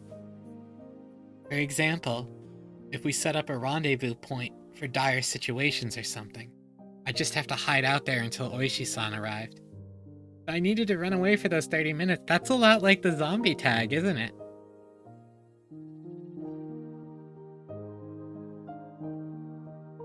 Hey, did you know that tag is called Onigoko in Japanese? Anyway, I can almost see it now. I was still being chased around in the dark by boogeymen, but now I knew which way to go. I would have never imagined this would be so reassuring. Why are you telling me these things? Well, you know, we had the game of tag earlier, and I just thought that maybe, oh yeah. It would probably be best if I had a concealed weapon for when things got rough. Typically, that would call for a switchblade.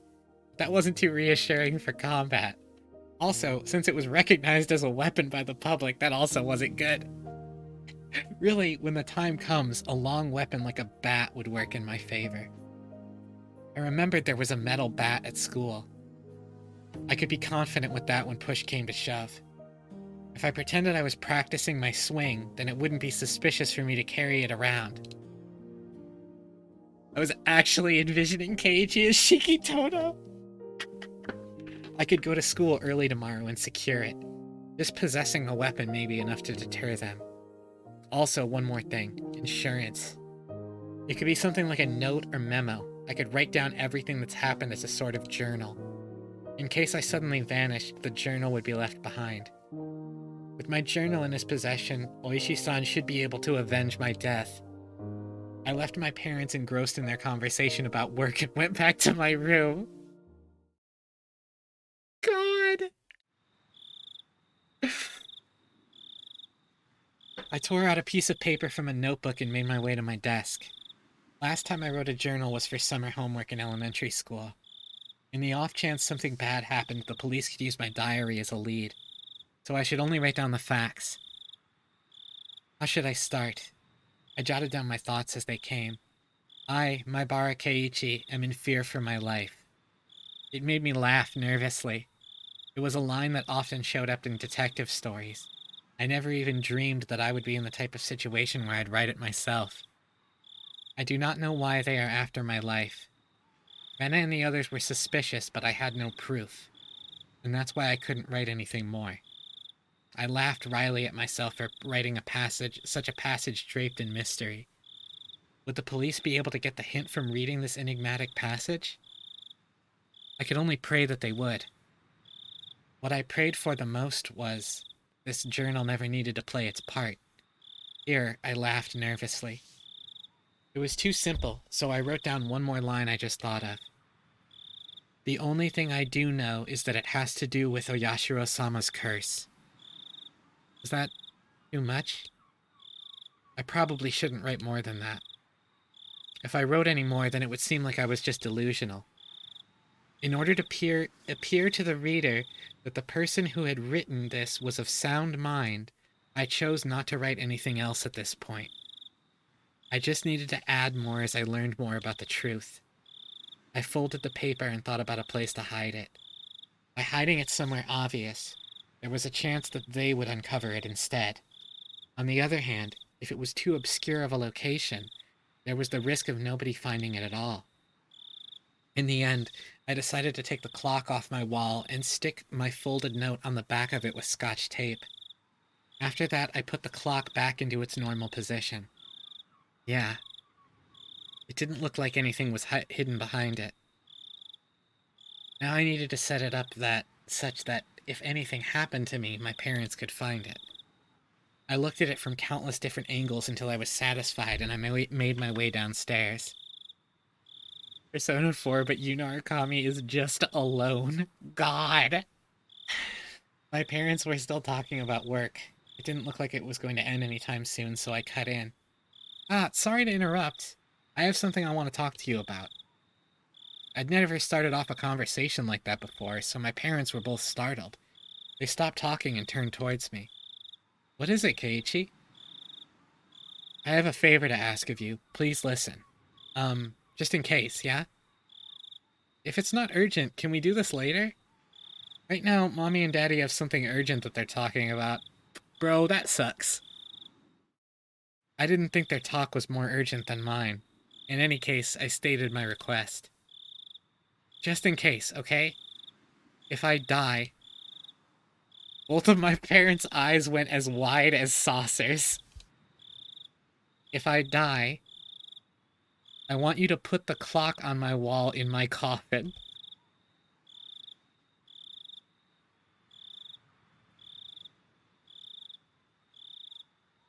Bro. If they did that, then they'd probably find it. My memoir. Both of my parents remained wide-eyed, not moving an inch. I couldn't blame them. I made that clock in shop class and I really like it. So please. What's the matter, Keiichi? Did something happen? Mom was finally able to ask me with a questioning gaze. Of course, this was a normal response when someone's son suddenly starts talking about a subject like this. I felt bad about making them worry, but right now I just wanted them to think about the clock in my room. With the awkward mood leaving the room in silence, I decided to go back up to my room. I want to get to school early tomorrow, so I'm going to bed. Good night. Saying only that, I left the living room. I needed to get to school early tomorrow and secure that bat. I should make today the last day I went to school with Rena. As I climbed the stairs, I heard my mom call my name, but I pretended not to hear her. The writing is so good! It wasn't something I could talk about with my parents. If I talked about it, it would only make things more dangerous. The fight that had begun was mine and mine alone. I couldn't rely on anybody. I wouldn't be killed. Not when I still knew nothing.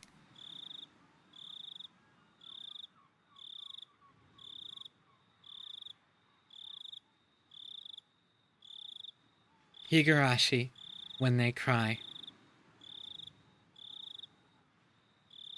But he's a hot-blooded shonen boy. How could he not? We're stealing bats. Hey, we got a new tip. Not feeling so hot.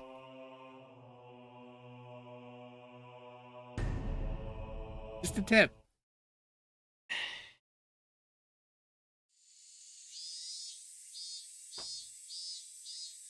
Ichi-kun's been feeling down lately. Maybe he's in a bad mood. I wonder. Maybe he's on his period. Me-chan, that's gross.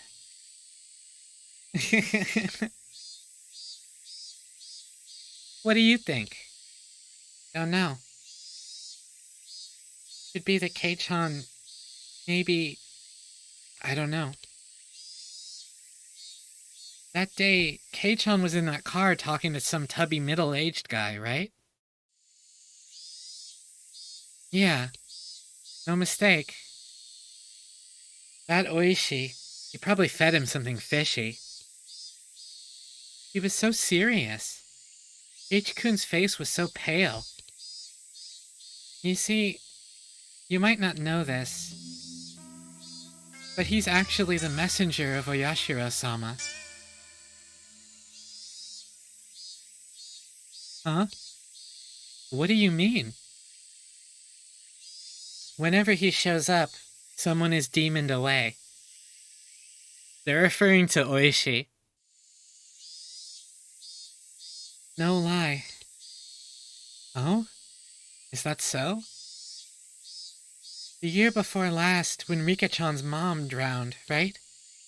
Right before that, she was visited by Oishi. Now that you mention it, it happened before Satoshi-kun transferred out. Transferred? You're so sweet, Rena. So this time he's appeared before Keiichi-kun. So Keiichi-kun is going to be demoned away too? An empty silence hung in the air. And then it was suddenly interrupted by loud laughter.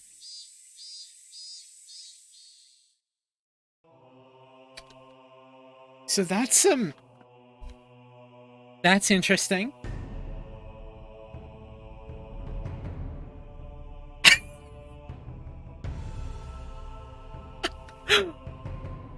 That's a little confusing, isn't it?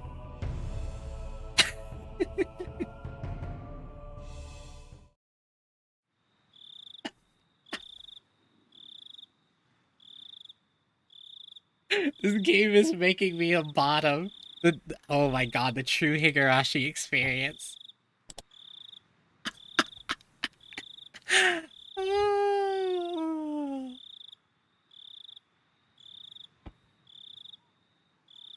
Forced bottomification. Just like hours. Hours and hours. Hey, Wales. Good boy. Oh my god, Zeros, that's so funny. The worst part about watching this is the sort of when you know moment. It truly is. I should sleep soon, but I want to keep going. I'm gonna keep going for a bit. I don't know if we'll finish this whole thing, but every sentence out of Keiichi's mouth is like, now I know what I have to do. I got it. I was wrong for a while, but now, in this moment, I've never been more sure about anything in my entire life. We should watch the anime after between each book in Discord. Ooh, that could be fun. This was the first time I'd ever woke with such clarity. It was 5:59, just moments before my alarm would go off. I was amazed at the precision of my internal clock. I had made preparations for the next day of school before I went to bed. I changed quickly and descended to the deserted lower floor.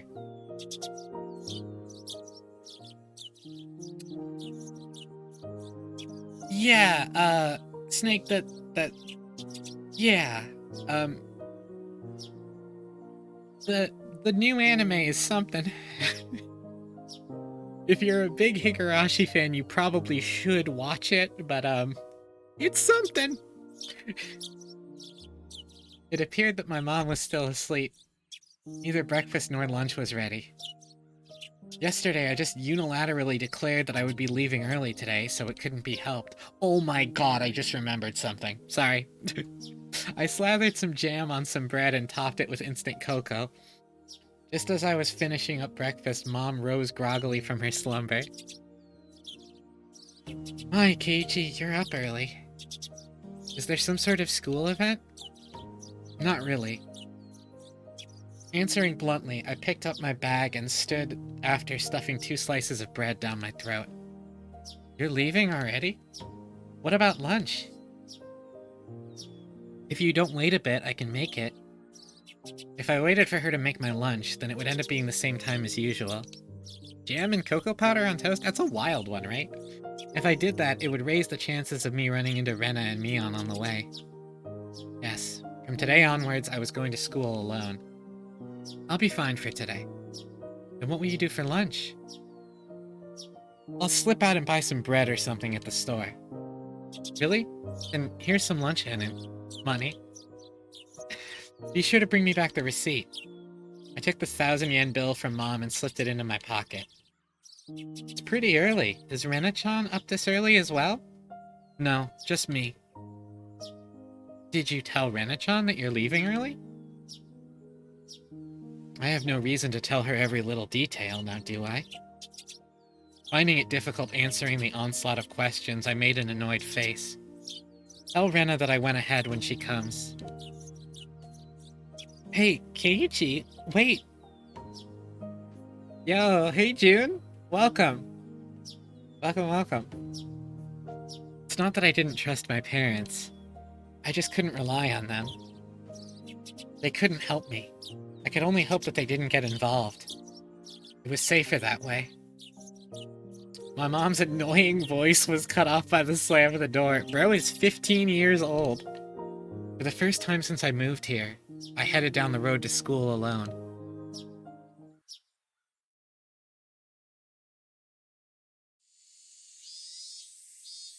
Up until now, I had always walked down the same path at the same time each day. Games is so bad at Keiichi, it's amazing. June, was that a long nap? That was serious. So I always met with the same people at the same places, but today was different. I didn't meet the people I would normally, and nobody was at the places where I would normally met them. Of course, Rena wasn't in the spot where we usually met, and there wasn't anyone at the spot where we usually would have met up with Mion. The length of the tree's shadows, the morning air, and the brightness of the sun, it was a completely different type of morning from what I was used to. Not a doubt, it felt strange. With the impression...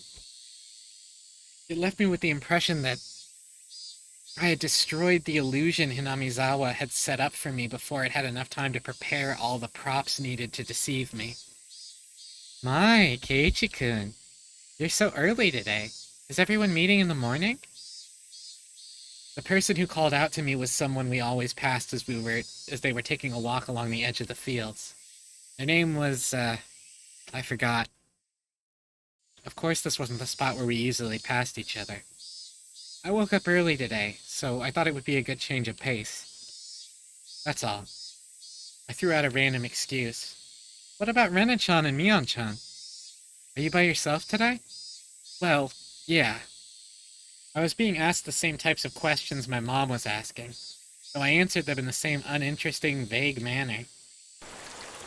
It wasn't funny being asked where Rena was each time I passed by someone.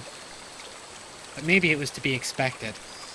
It was because for so long we were always together so amicably.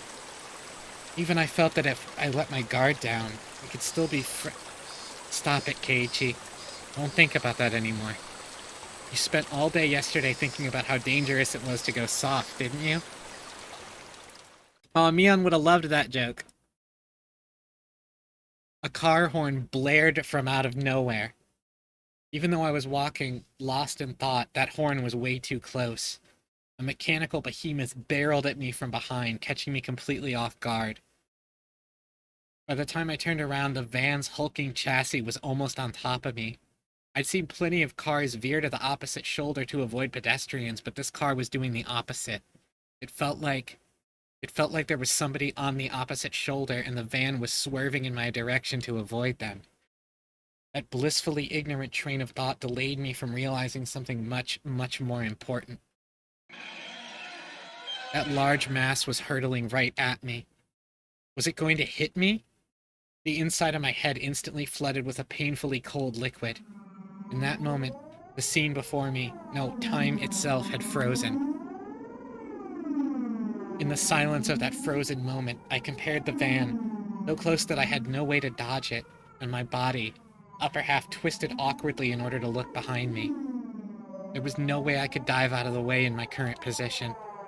If I lost focus now, this moment would unpause, and I would probably be plowed over, caught in this silly pose. Bend my upper body over towards the paddy by the side of the road. If I bent far enough, I'd get away with just being hit by the side view mirror. As soon as the thought crossed my mind, the temporal stasis was shattered by the deafening sound of the van. Is there a protag change per book? Zeros, I can't answer that question. The side mirror struck my shoulder, sending me spinning off through the air like a top, locked in a contorted position. Sent tumbling through the air, I crashed into the muddy paddy by the side of the road. My entire body was soiled and drenched. But the choice I had made in that instant was unmistakably for the best. I was covered in mud, but when the alternative was being hit by a car, it was the closest I could be to being unscathed. Rising out from the paddy, I had enough in me to glare over at the stopped van and yell profanities at the driver. I'm not sure if he was able to see me, but the van sped off suddenly. Wait, damn it! This was what they call a hit and run, wasn't it? I couldn't help but continue yelling out profanities. The disgrace from being covered in mud hurt me more than any physical wounds. I slogged through the muddy paddy and made my way back onto the road. This is a crime, goddammit. Shit, I'll track you down and sue you. If I go looking for a van, I'm sure to find it in this little village. The path I was on had rice paddies on either side, and it had become so narrow that one car could barely fit through. Iconic of him. It wasn't a place you could tear full speed down in a car, let alone pass by pedestrians. Not only was it a narrow road, but the car just now was closer to my side of the road than the other when it went past me. Even as I cursed, I was desperately trying to suppress the dark cloud roiling within me.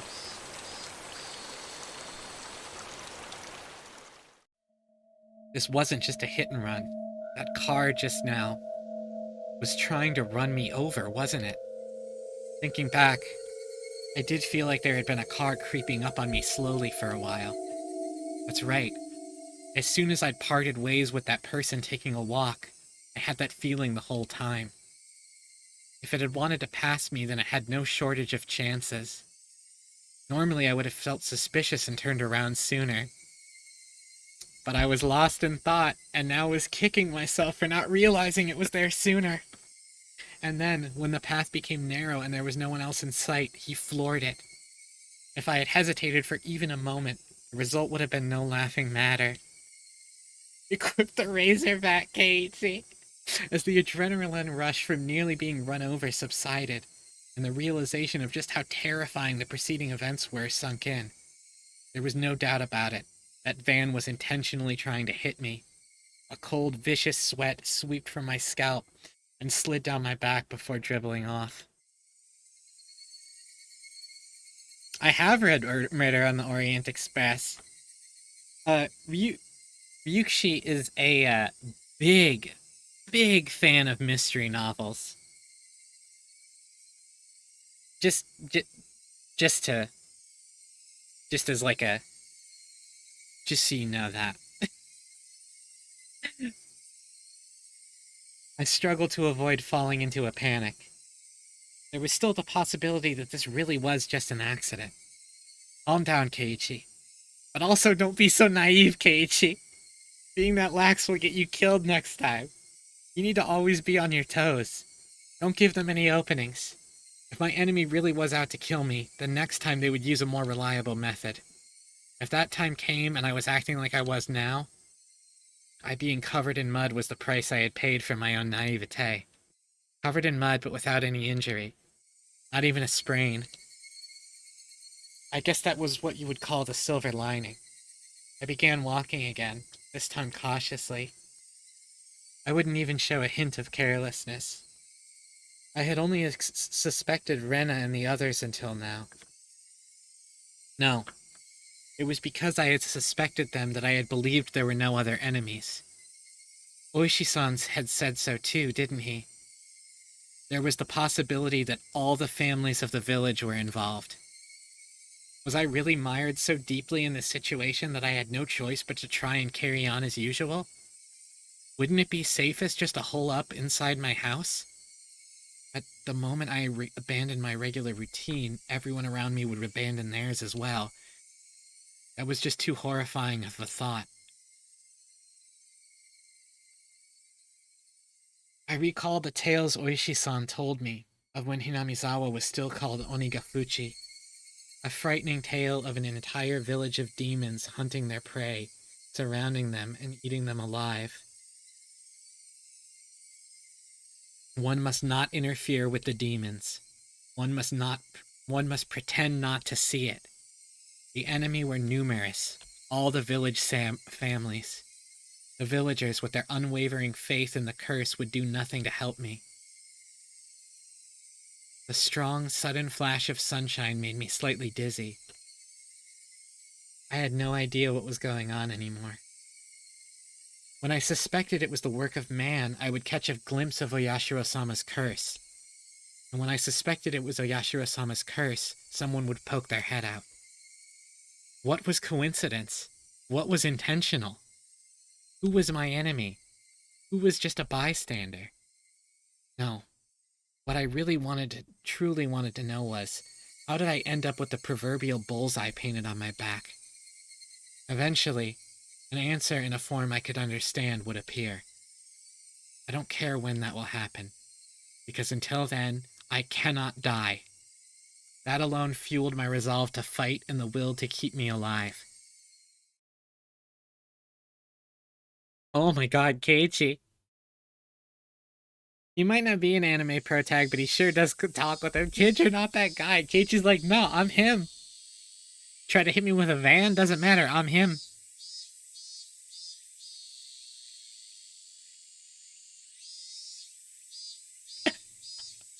Look, I'm him, not them.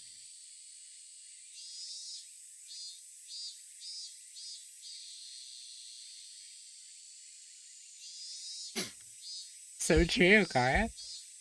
I remember seeing the metal bat in the gym storage shed, but there was a padlock on the door barring my entry. At the very least, I wanted to get my hands on it before everyone else arrived at school. I circled around the school grounds impatiently. But all I could find were things like pieces of lumber, nothing that I could bring into the classroom easily. Then, I had an epiphany. Keiichi listening to every anime opening, and Keiichi is listening to Red Like Roses 2 all day.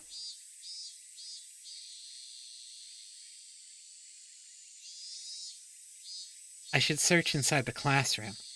Even if it was something in the classroom, to begin with, then there wouldn't be a problem. I could tell that everyone's indoor shoes were still in their lockers. Good thing I came early. Nobody else was here yet.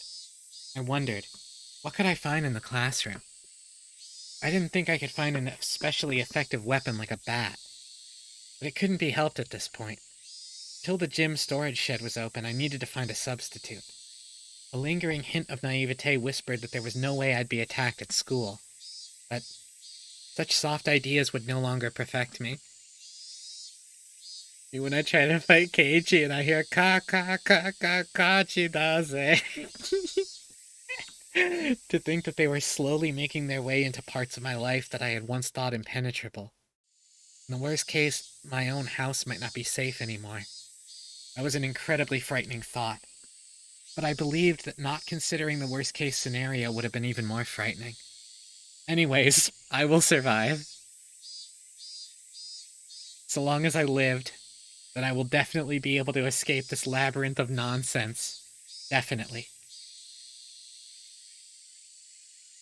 My exploration of the classroom came to an impasse.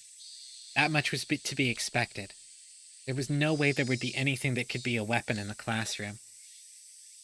In case of emergency, there was probably nothing I could do but swing my own chair around. My gaze landed on the lockers that had come to be used for personal storage. The locker that Mion used to store her pile of games was among them. Rip, the young lord should have told his parents. There was one for each person in the class, all lined up. Of course, there was one for me as well. Oh yeah, there was supposed to still be a tracksuit in my locker. Seeing me covered in mud would be strange. I should go change later. But first, I needed a weapon. If one of my classmates came, it would be hard to rummage through all the lockers. I swiftly began opening the lockers one by one. They were mostly just filled with things like with gym clothes, personal items, and umbrellas. Umbrella. If I couldn't find anything better, then this would have to be my weapon. I was about to give up on finding anything decent when I opened a locker that held exactly what I wanted. It was, without a doubt, a metal bat. It was well worn and pretty beaten up, but there was no doubt it was usable. In that locker that reeked of mold, there also hung a baseball uniform. It was probably the locker of a student in a Pee-wee league or something like that. If that was the case, then he'd probably ask for it back. At that time, I could hear the voices of the children scuffling their way noisily in from the hallway. Amongst them, I could make out Rika-chan and Sadako.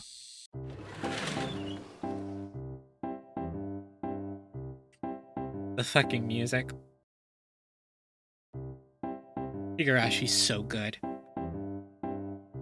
Good morning. My, you're quite early this morning, Keiichi-san. I nonchalantly hid the bat I was holding behind my back. What is with your outfit? You're covered in mud. Yeah, I had a little incident. I'm gonna change now, so cut me some slack. With that said, I began taking off my clothes. Sadako began to blush just as I expected her to. Changing in front of a lady. Have you no tact at all? I would think that a lady staring at someone who was changing would be the one lacking in tact. Back to shitposting immediately. There's no changing room for boys, so just deal with it. As Sadako feigned disgust, she went into the hall, still blushing. Conversely, Rika-chan continued to stare at me, preparing to change. If Rika-chan is a lady as well, then I don't think it would be appropriate for you to be watching. I'm not a lady, so it's fine. She deliberately pouted and looked at me with upturned eyes. Then, starting now, you're a lady. If I'm a lady, then I suppose I must. Rika-chan, appearing to be satisfied with being considered a lady, made her way to join Sadako in the hallway. Just as I breathed a sigh of relief, Rika-chan suddenly stopped and turned back towards me. Are you going to start playing baseball? It seems that Rika-chan had noticed the bat. Yeah, just, you know. I was feeling a bit out of shape. So I just thought I'd try practicing my swing. I think it's wonderful you're taking care of your health. She was talking like an old lady despite her appearance. I also hate this song. It is incredible how unsettling it is. After saying that, Rika-chan started to leave again, but stopped and looked back at me once more. Please don't lose that bat. It seems she already knew I took it out of someone's locker. There was no name on the locker door. I didn't know whose bat it was, but I would be borrowing it until they complained. It wouldn't be for long, just until the gym storage shed was open. That's a threat? After quickly changing into the tracksuit, I checked the time. Oh shit, I know whose bat that is? I still had plenty of time before class began because I came so early. Look at all you brain geniuses. I took the bat in one hand and went out to the schoolyard. That was, of course, to practice my swing. I needed to make it known I would always have a bat on me so I could practice my swing. At some point, the sunlight had become even stronger.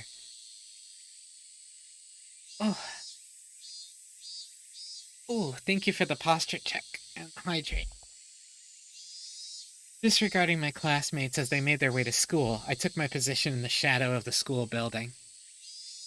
I wasn't the academic type, and I wasn't much of an athlete either. I might get muscle pain if I just suddenly started swinging. I should at least start out with some warm-ups. Doubt anyone would think I was doing something out of the ordinary. Which was the exact opposite of my actual mental state. So true, Keiichi. I gripped the bat and swung lightly. The bat was by no means light. The weight would make it a reliable weapon when I needed it to be. Of course, I could only pray the moment I needed to use this as a weapon would never come. Just carrying it around could deter attacks against me. At least that's what I hoped.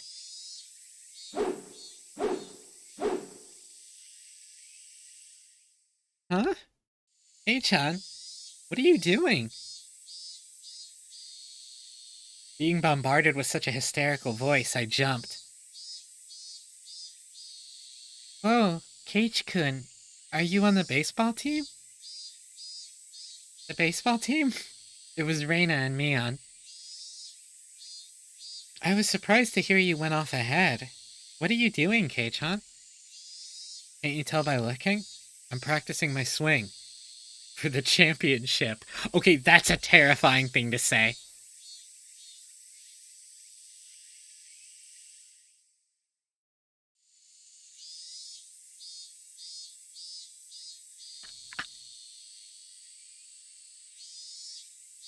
You can say it's a part of my diet if you want.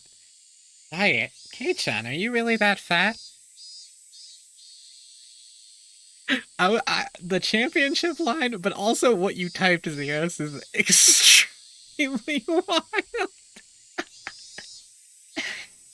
Bet you didn't know. I actually have a beer belly. It's plump and jiggles. Bro will never stop shitposting. Plump and jiggles. Rena, you don't have to imagine something weird like that. To disrupt Rena from imagining something that vulgar, I ruffled her hair messily. Well then, hope you make it to regionals at least. This old man will cheer you on. Regionally speaking, it seems that Oshima High is pretty strong. They say that their southpaw, Komeda-kun, is amazing. Good luck.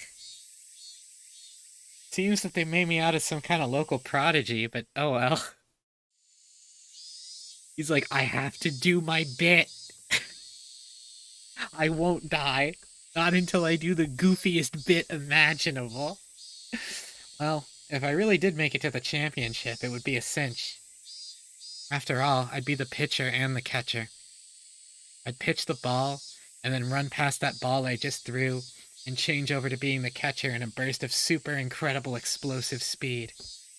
I laughed dryly at the ludicrous image. Coming back to my senses, I smashed the bat against the ground. Damn it. What am I laughing at?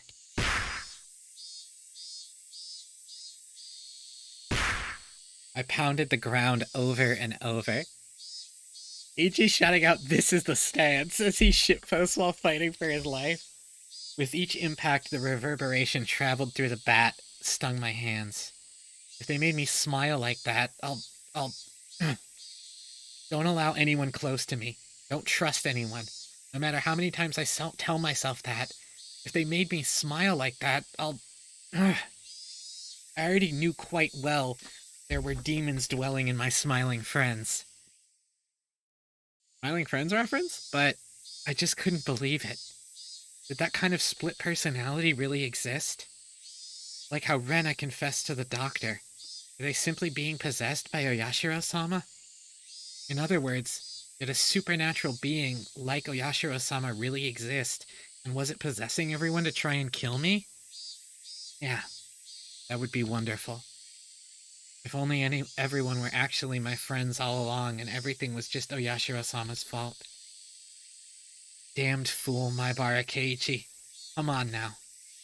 I yelled out, drawing all the power from the pit of my stomach, and raised the bat violently into the air. Stop being so soft. As I screamed out with all my might, I beat the metal bat into the ground over and over. With every impact, my weakness was being beaten down. Smash. Forget. Smash. Don't be soft. Smash. Know your enemy. Smash. Like hell I'd let them kill me. My shoulders heaved up and down from my ragged breathing. I heard the first bell ring just as I calmed down. Yo, what's up, Denari? We are deep in the Higurashi zone. It's a little wild right now, but it's good to see you. I gasped in a sudden realization. That was the final bell. As I felt all the tension drain from me, I let out a deep breath. My mind was in a muddled state for much of the entire day. I didn't feel like I was awake, but it didn't feel like I was asleep either. I couldn't say it felt especially comfortable, but I felt a kind of relief that the sanctity of the school part of my daily life had yet to be violated. Also, I just woke up. Can I get the SparkNotes version of what I missed?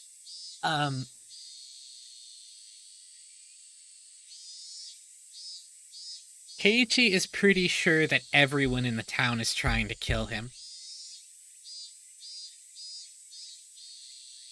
I would say there's some evidence that points towards that and some evidence that points away from that. How long would I have to keep on living like this? I could only grit my teeth and bear with it as this living hell slowly gnawed away at me. H-kun, come on.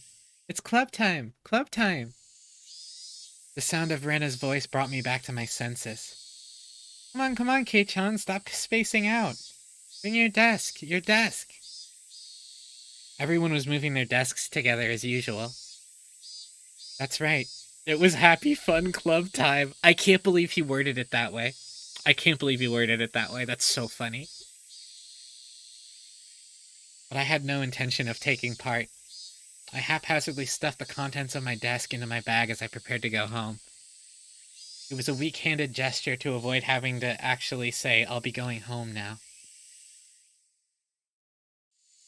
What's this, Kei-chan? You planning on going home right away again? Neon sounded quite disappointed. I'm just not in the mood. Could you let me be for a while? The tone of the words that spilled from my mouth matched Mion's disapproving glare. It felt like the air in the room had dried out. Sadako looked like she was about to say something, but perhaps dissuaded by the mood, she swallowed her words and stayed silent. Nobody said a thing. I took that to mean that I could leave if I wanted. But the collective gaze of the four of them, like the tiny pins used to mount an insect in a display, held me in place. Rena was the one who cut through the heavy mood. H-kun, you just didn't like playing with girls, I guess. She said it in such a melancholic tone that it sent a wave of pain racing through my heart.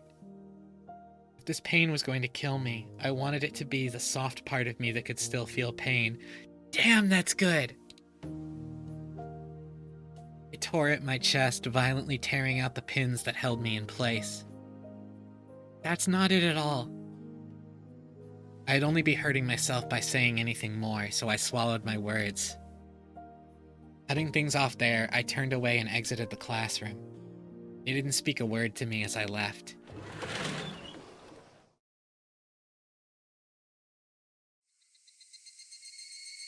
It was a long, dull trip back home, but I didn't lose focus. I firmly squeezed the grip of the bat, which was already soggy from sweat. Realizing that, I wiped it down with my sleeve. If something were to happen, I wouldn't want it to be slippery.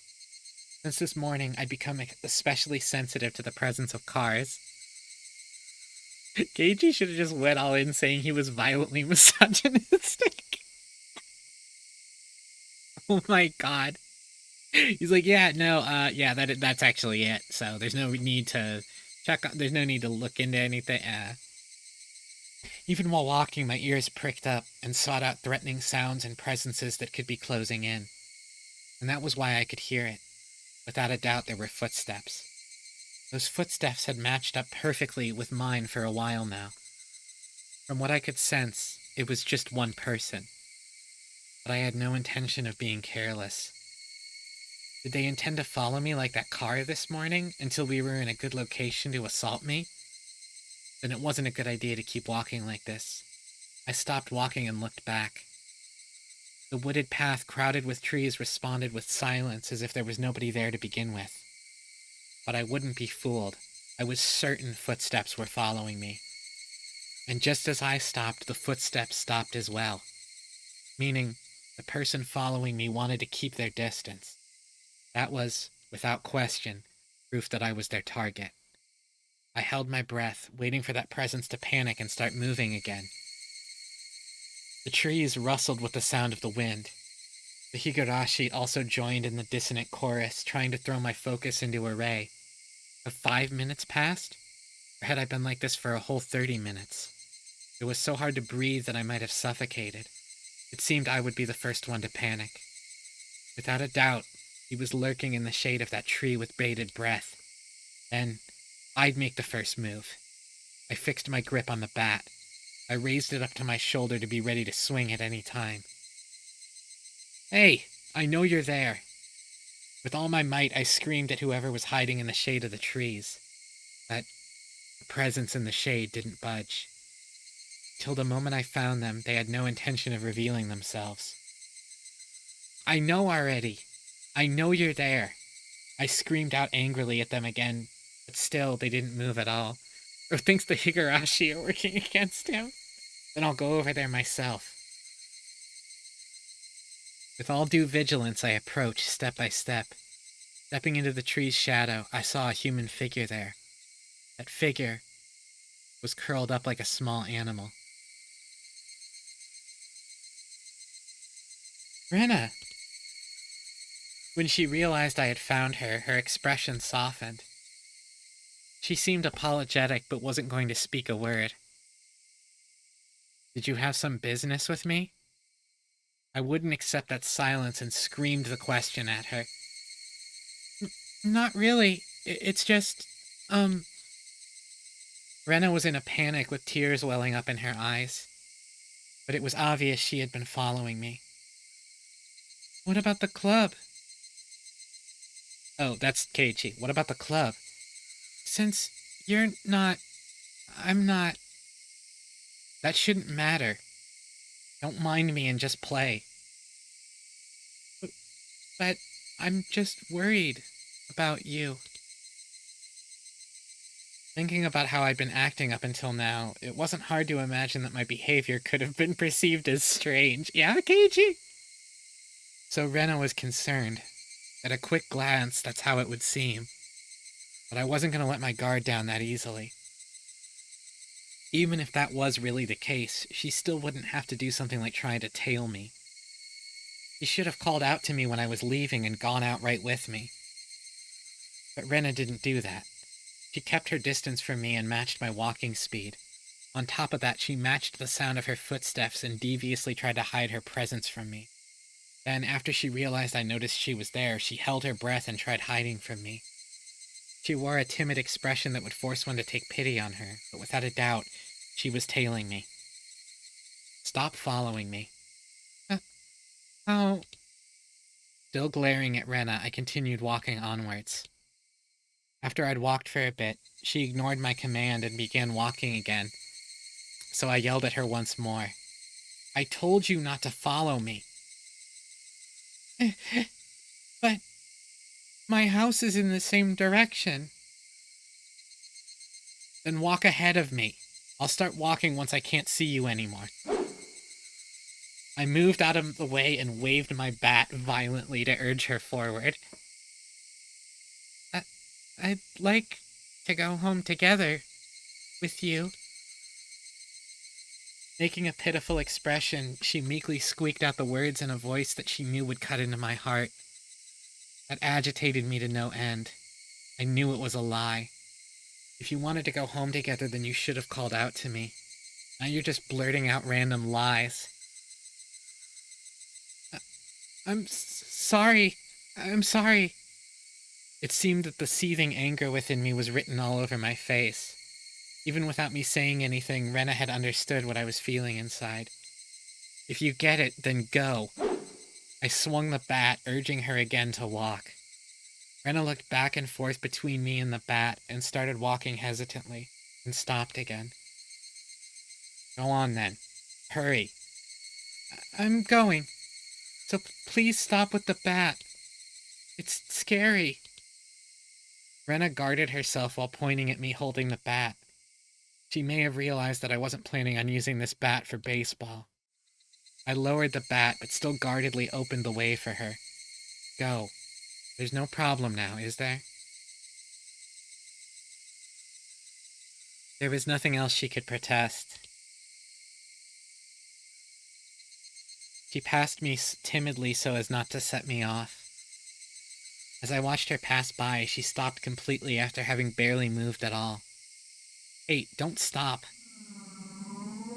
Then a powerful gust blew past us, barraging my face with dust. The dust got into my eyes and clouded my vision.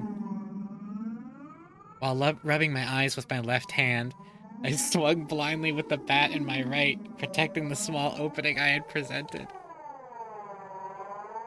Joey, you made me laugh. But Rena didn't even try to attack during that opening. Attack me? No, she hadn't budged an inch. I could tell from the sound of her fluttering skirt in the wind. As her skirt settled, so did the silence. At that moment, the voice inside of me immediately warned me of the impending danger. I was caught by surprise. The smell of the air had changed?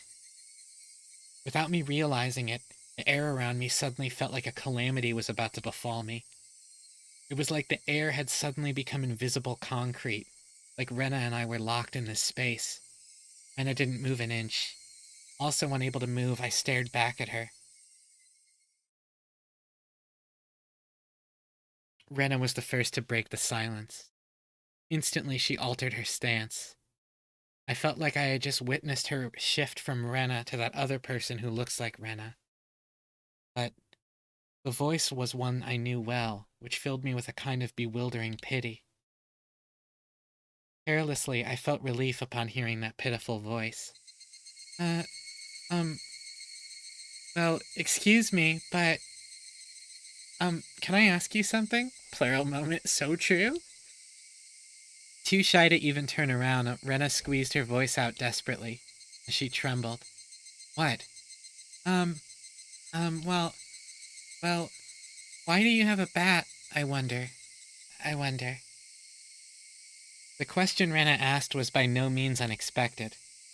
I can carry whatever I want. But, you didn't have one up until today. Why so suddenly? It's alright if I decide to do something suddenly, isn't it? Is it strange that I have a bat? Because, Keiichi, you're not the kind of person to play baseball. It's weird. I couldn't tell what kind of answer she was looking for, and I was getting tired of answering her. I just suddenly got the urge to play baseball. Is that so weird? It's weird. She answered instantly, and that annoyed me slightly. I just suddenly wanted to play baseball, and I wanted to practice my swing, so I'm carrying around a bat. What's strange about that? Strange. Weird. Definitely. Why is Keiichi-kun also... Your ramblings are annoying me. Oh god. Is it that strange for me to have an interest in sports? I tried to sound a bit more threatening to end the conversation. Until my suspicions about Rena were cleared, I had no obligation to answer her questions. I'm sorry. Don't get so angry. Rena still didn't turn around and spat the words of apology one after the next. Man is turning into a dachi by the moment? He kinda is. Just one last thing. Tell me one last thing. I don't feel like talking anymore. Hurry up and go. I yelled loudly at her, causing her to flinch like she had been struck. Seeing her in such a pathetic state caused my heart to ache sorely. But even though she was afraid, she stubbornly kept herself from moving. Before I was able to threaten her again, Rena asked her final question. Why is that bat the same, too? What did she mean by the bat was the same? I had no idea what she was talking about. What are you saying? I mean, why is even the bat the same? I don't understand what you mean at all. Say it clearly. Even still, Rena didn't turn around. After inhaling deeply, she screamed. I mean, why is even the bat the same as Satoshi-kun's? Satoshi being... Huh? Upon hearing that name out of the blue, I became dumbfounded for a brief moment. By Satoshi, did she mean the student who transferred out last year? No, that couldn't be. Rena had tried to cover it up by saying he transferred, but Oishi-san told me quite clearly that he was missing. He was the student who sat at my seat up until last year. He was believed to have been demoned away by Oyashiro-sama's curse. I didn't know the details about his disappearance. The aunt he lived with was killed the night of the Wada Nagashi by a drug addict, and not long after that he suddenly vanished and was now missing. That Satoshi and I were... What? My gaze fell to the bat in my hands. Could it be... Hojo Satoshi? It was a bit difficult to see, but that was what was written on the white tape at the end of the bat. I see. So this was Satoshi's bat. Oh. This was Satoshi's bat. Since nobody was using it, I borrowed it. That's not a problem, is it? That's not it. The way Rena said that made it seem like this bat was something that should never be touched. Like it was some sort of offering at a shrine, or a memento of the deceased. I could only stand there, perplexed and unable to respond.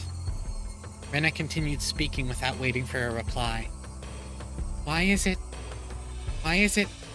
that you're doing the exact same thing Satoshi-kun did when it happened to him?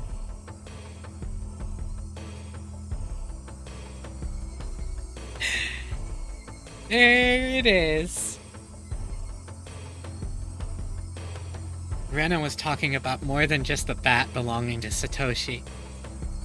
It was the same with Satoshi-kun. He joined a baseball team, but he didn't really like baseball. What does that have to do with me? Satoshi-kun also suddenly started walking around with a bat one day. He joined a team, but he wasn't the type to play sports. What about it? I closed my mouth before I could say that out loud. Listen carefully, Keiichi. Rena is trying to tell us something important. Satoshi-kun also one day came to school himself all of a sudden. Just like Keiichi-kun. Then one day, he suddenly started practicing his swing. Just like Keiichi-kun. Then one day, he suddenly began carrying the bat around with him. Just like Keiichi-kun.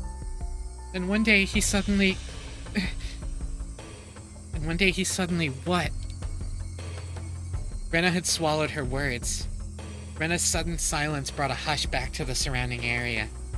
It was then that I could finally digest the content of the entire conversation.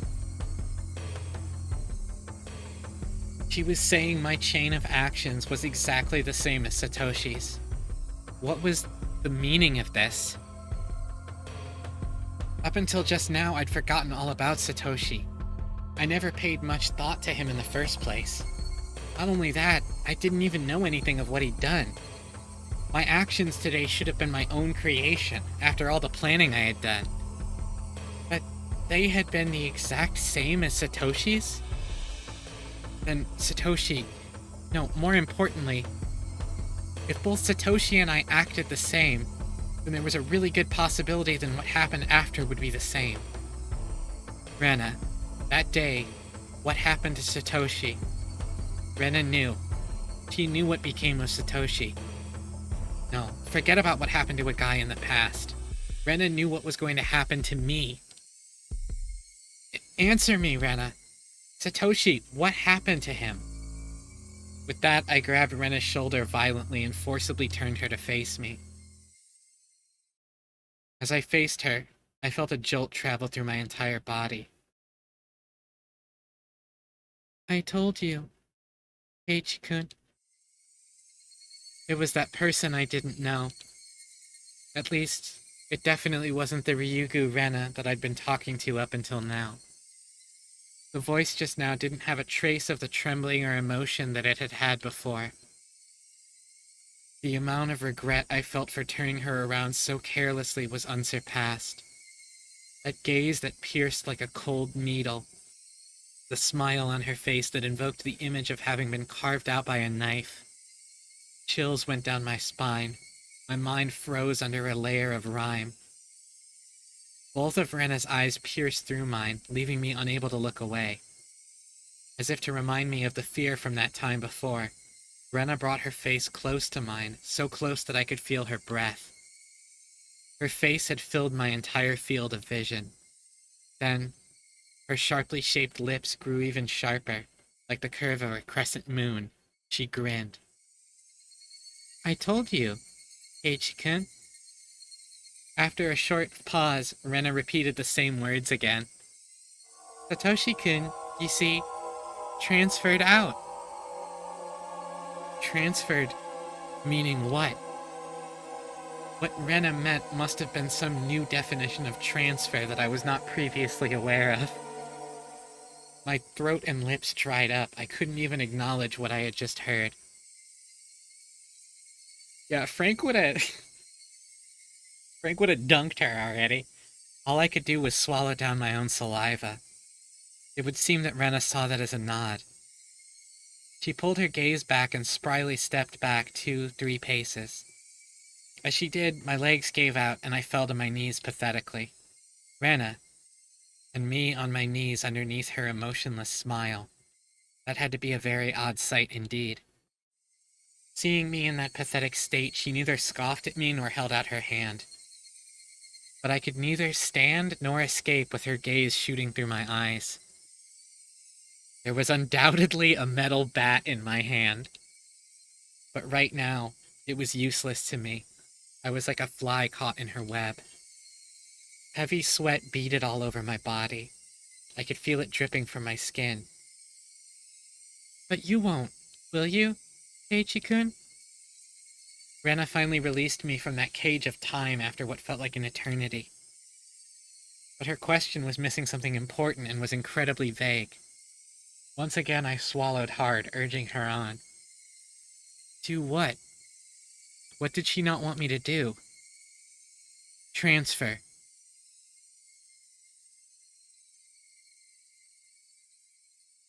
Higurashi, when they cry.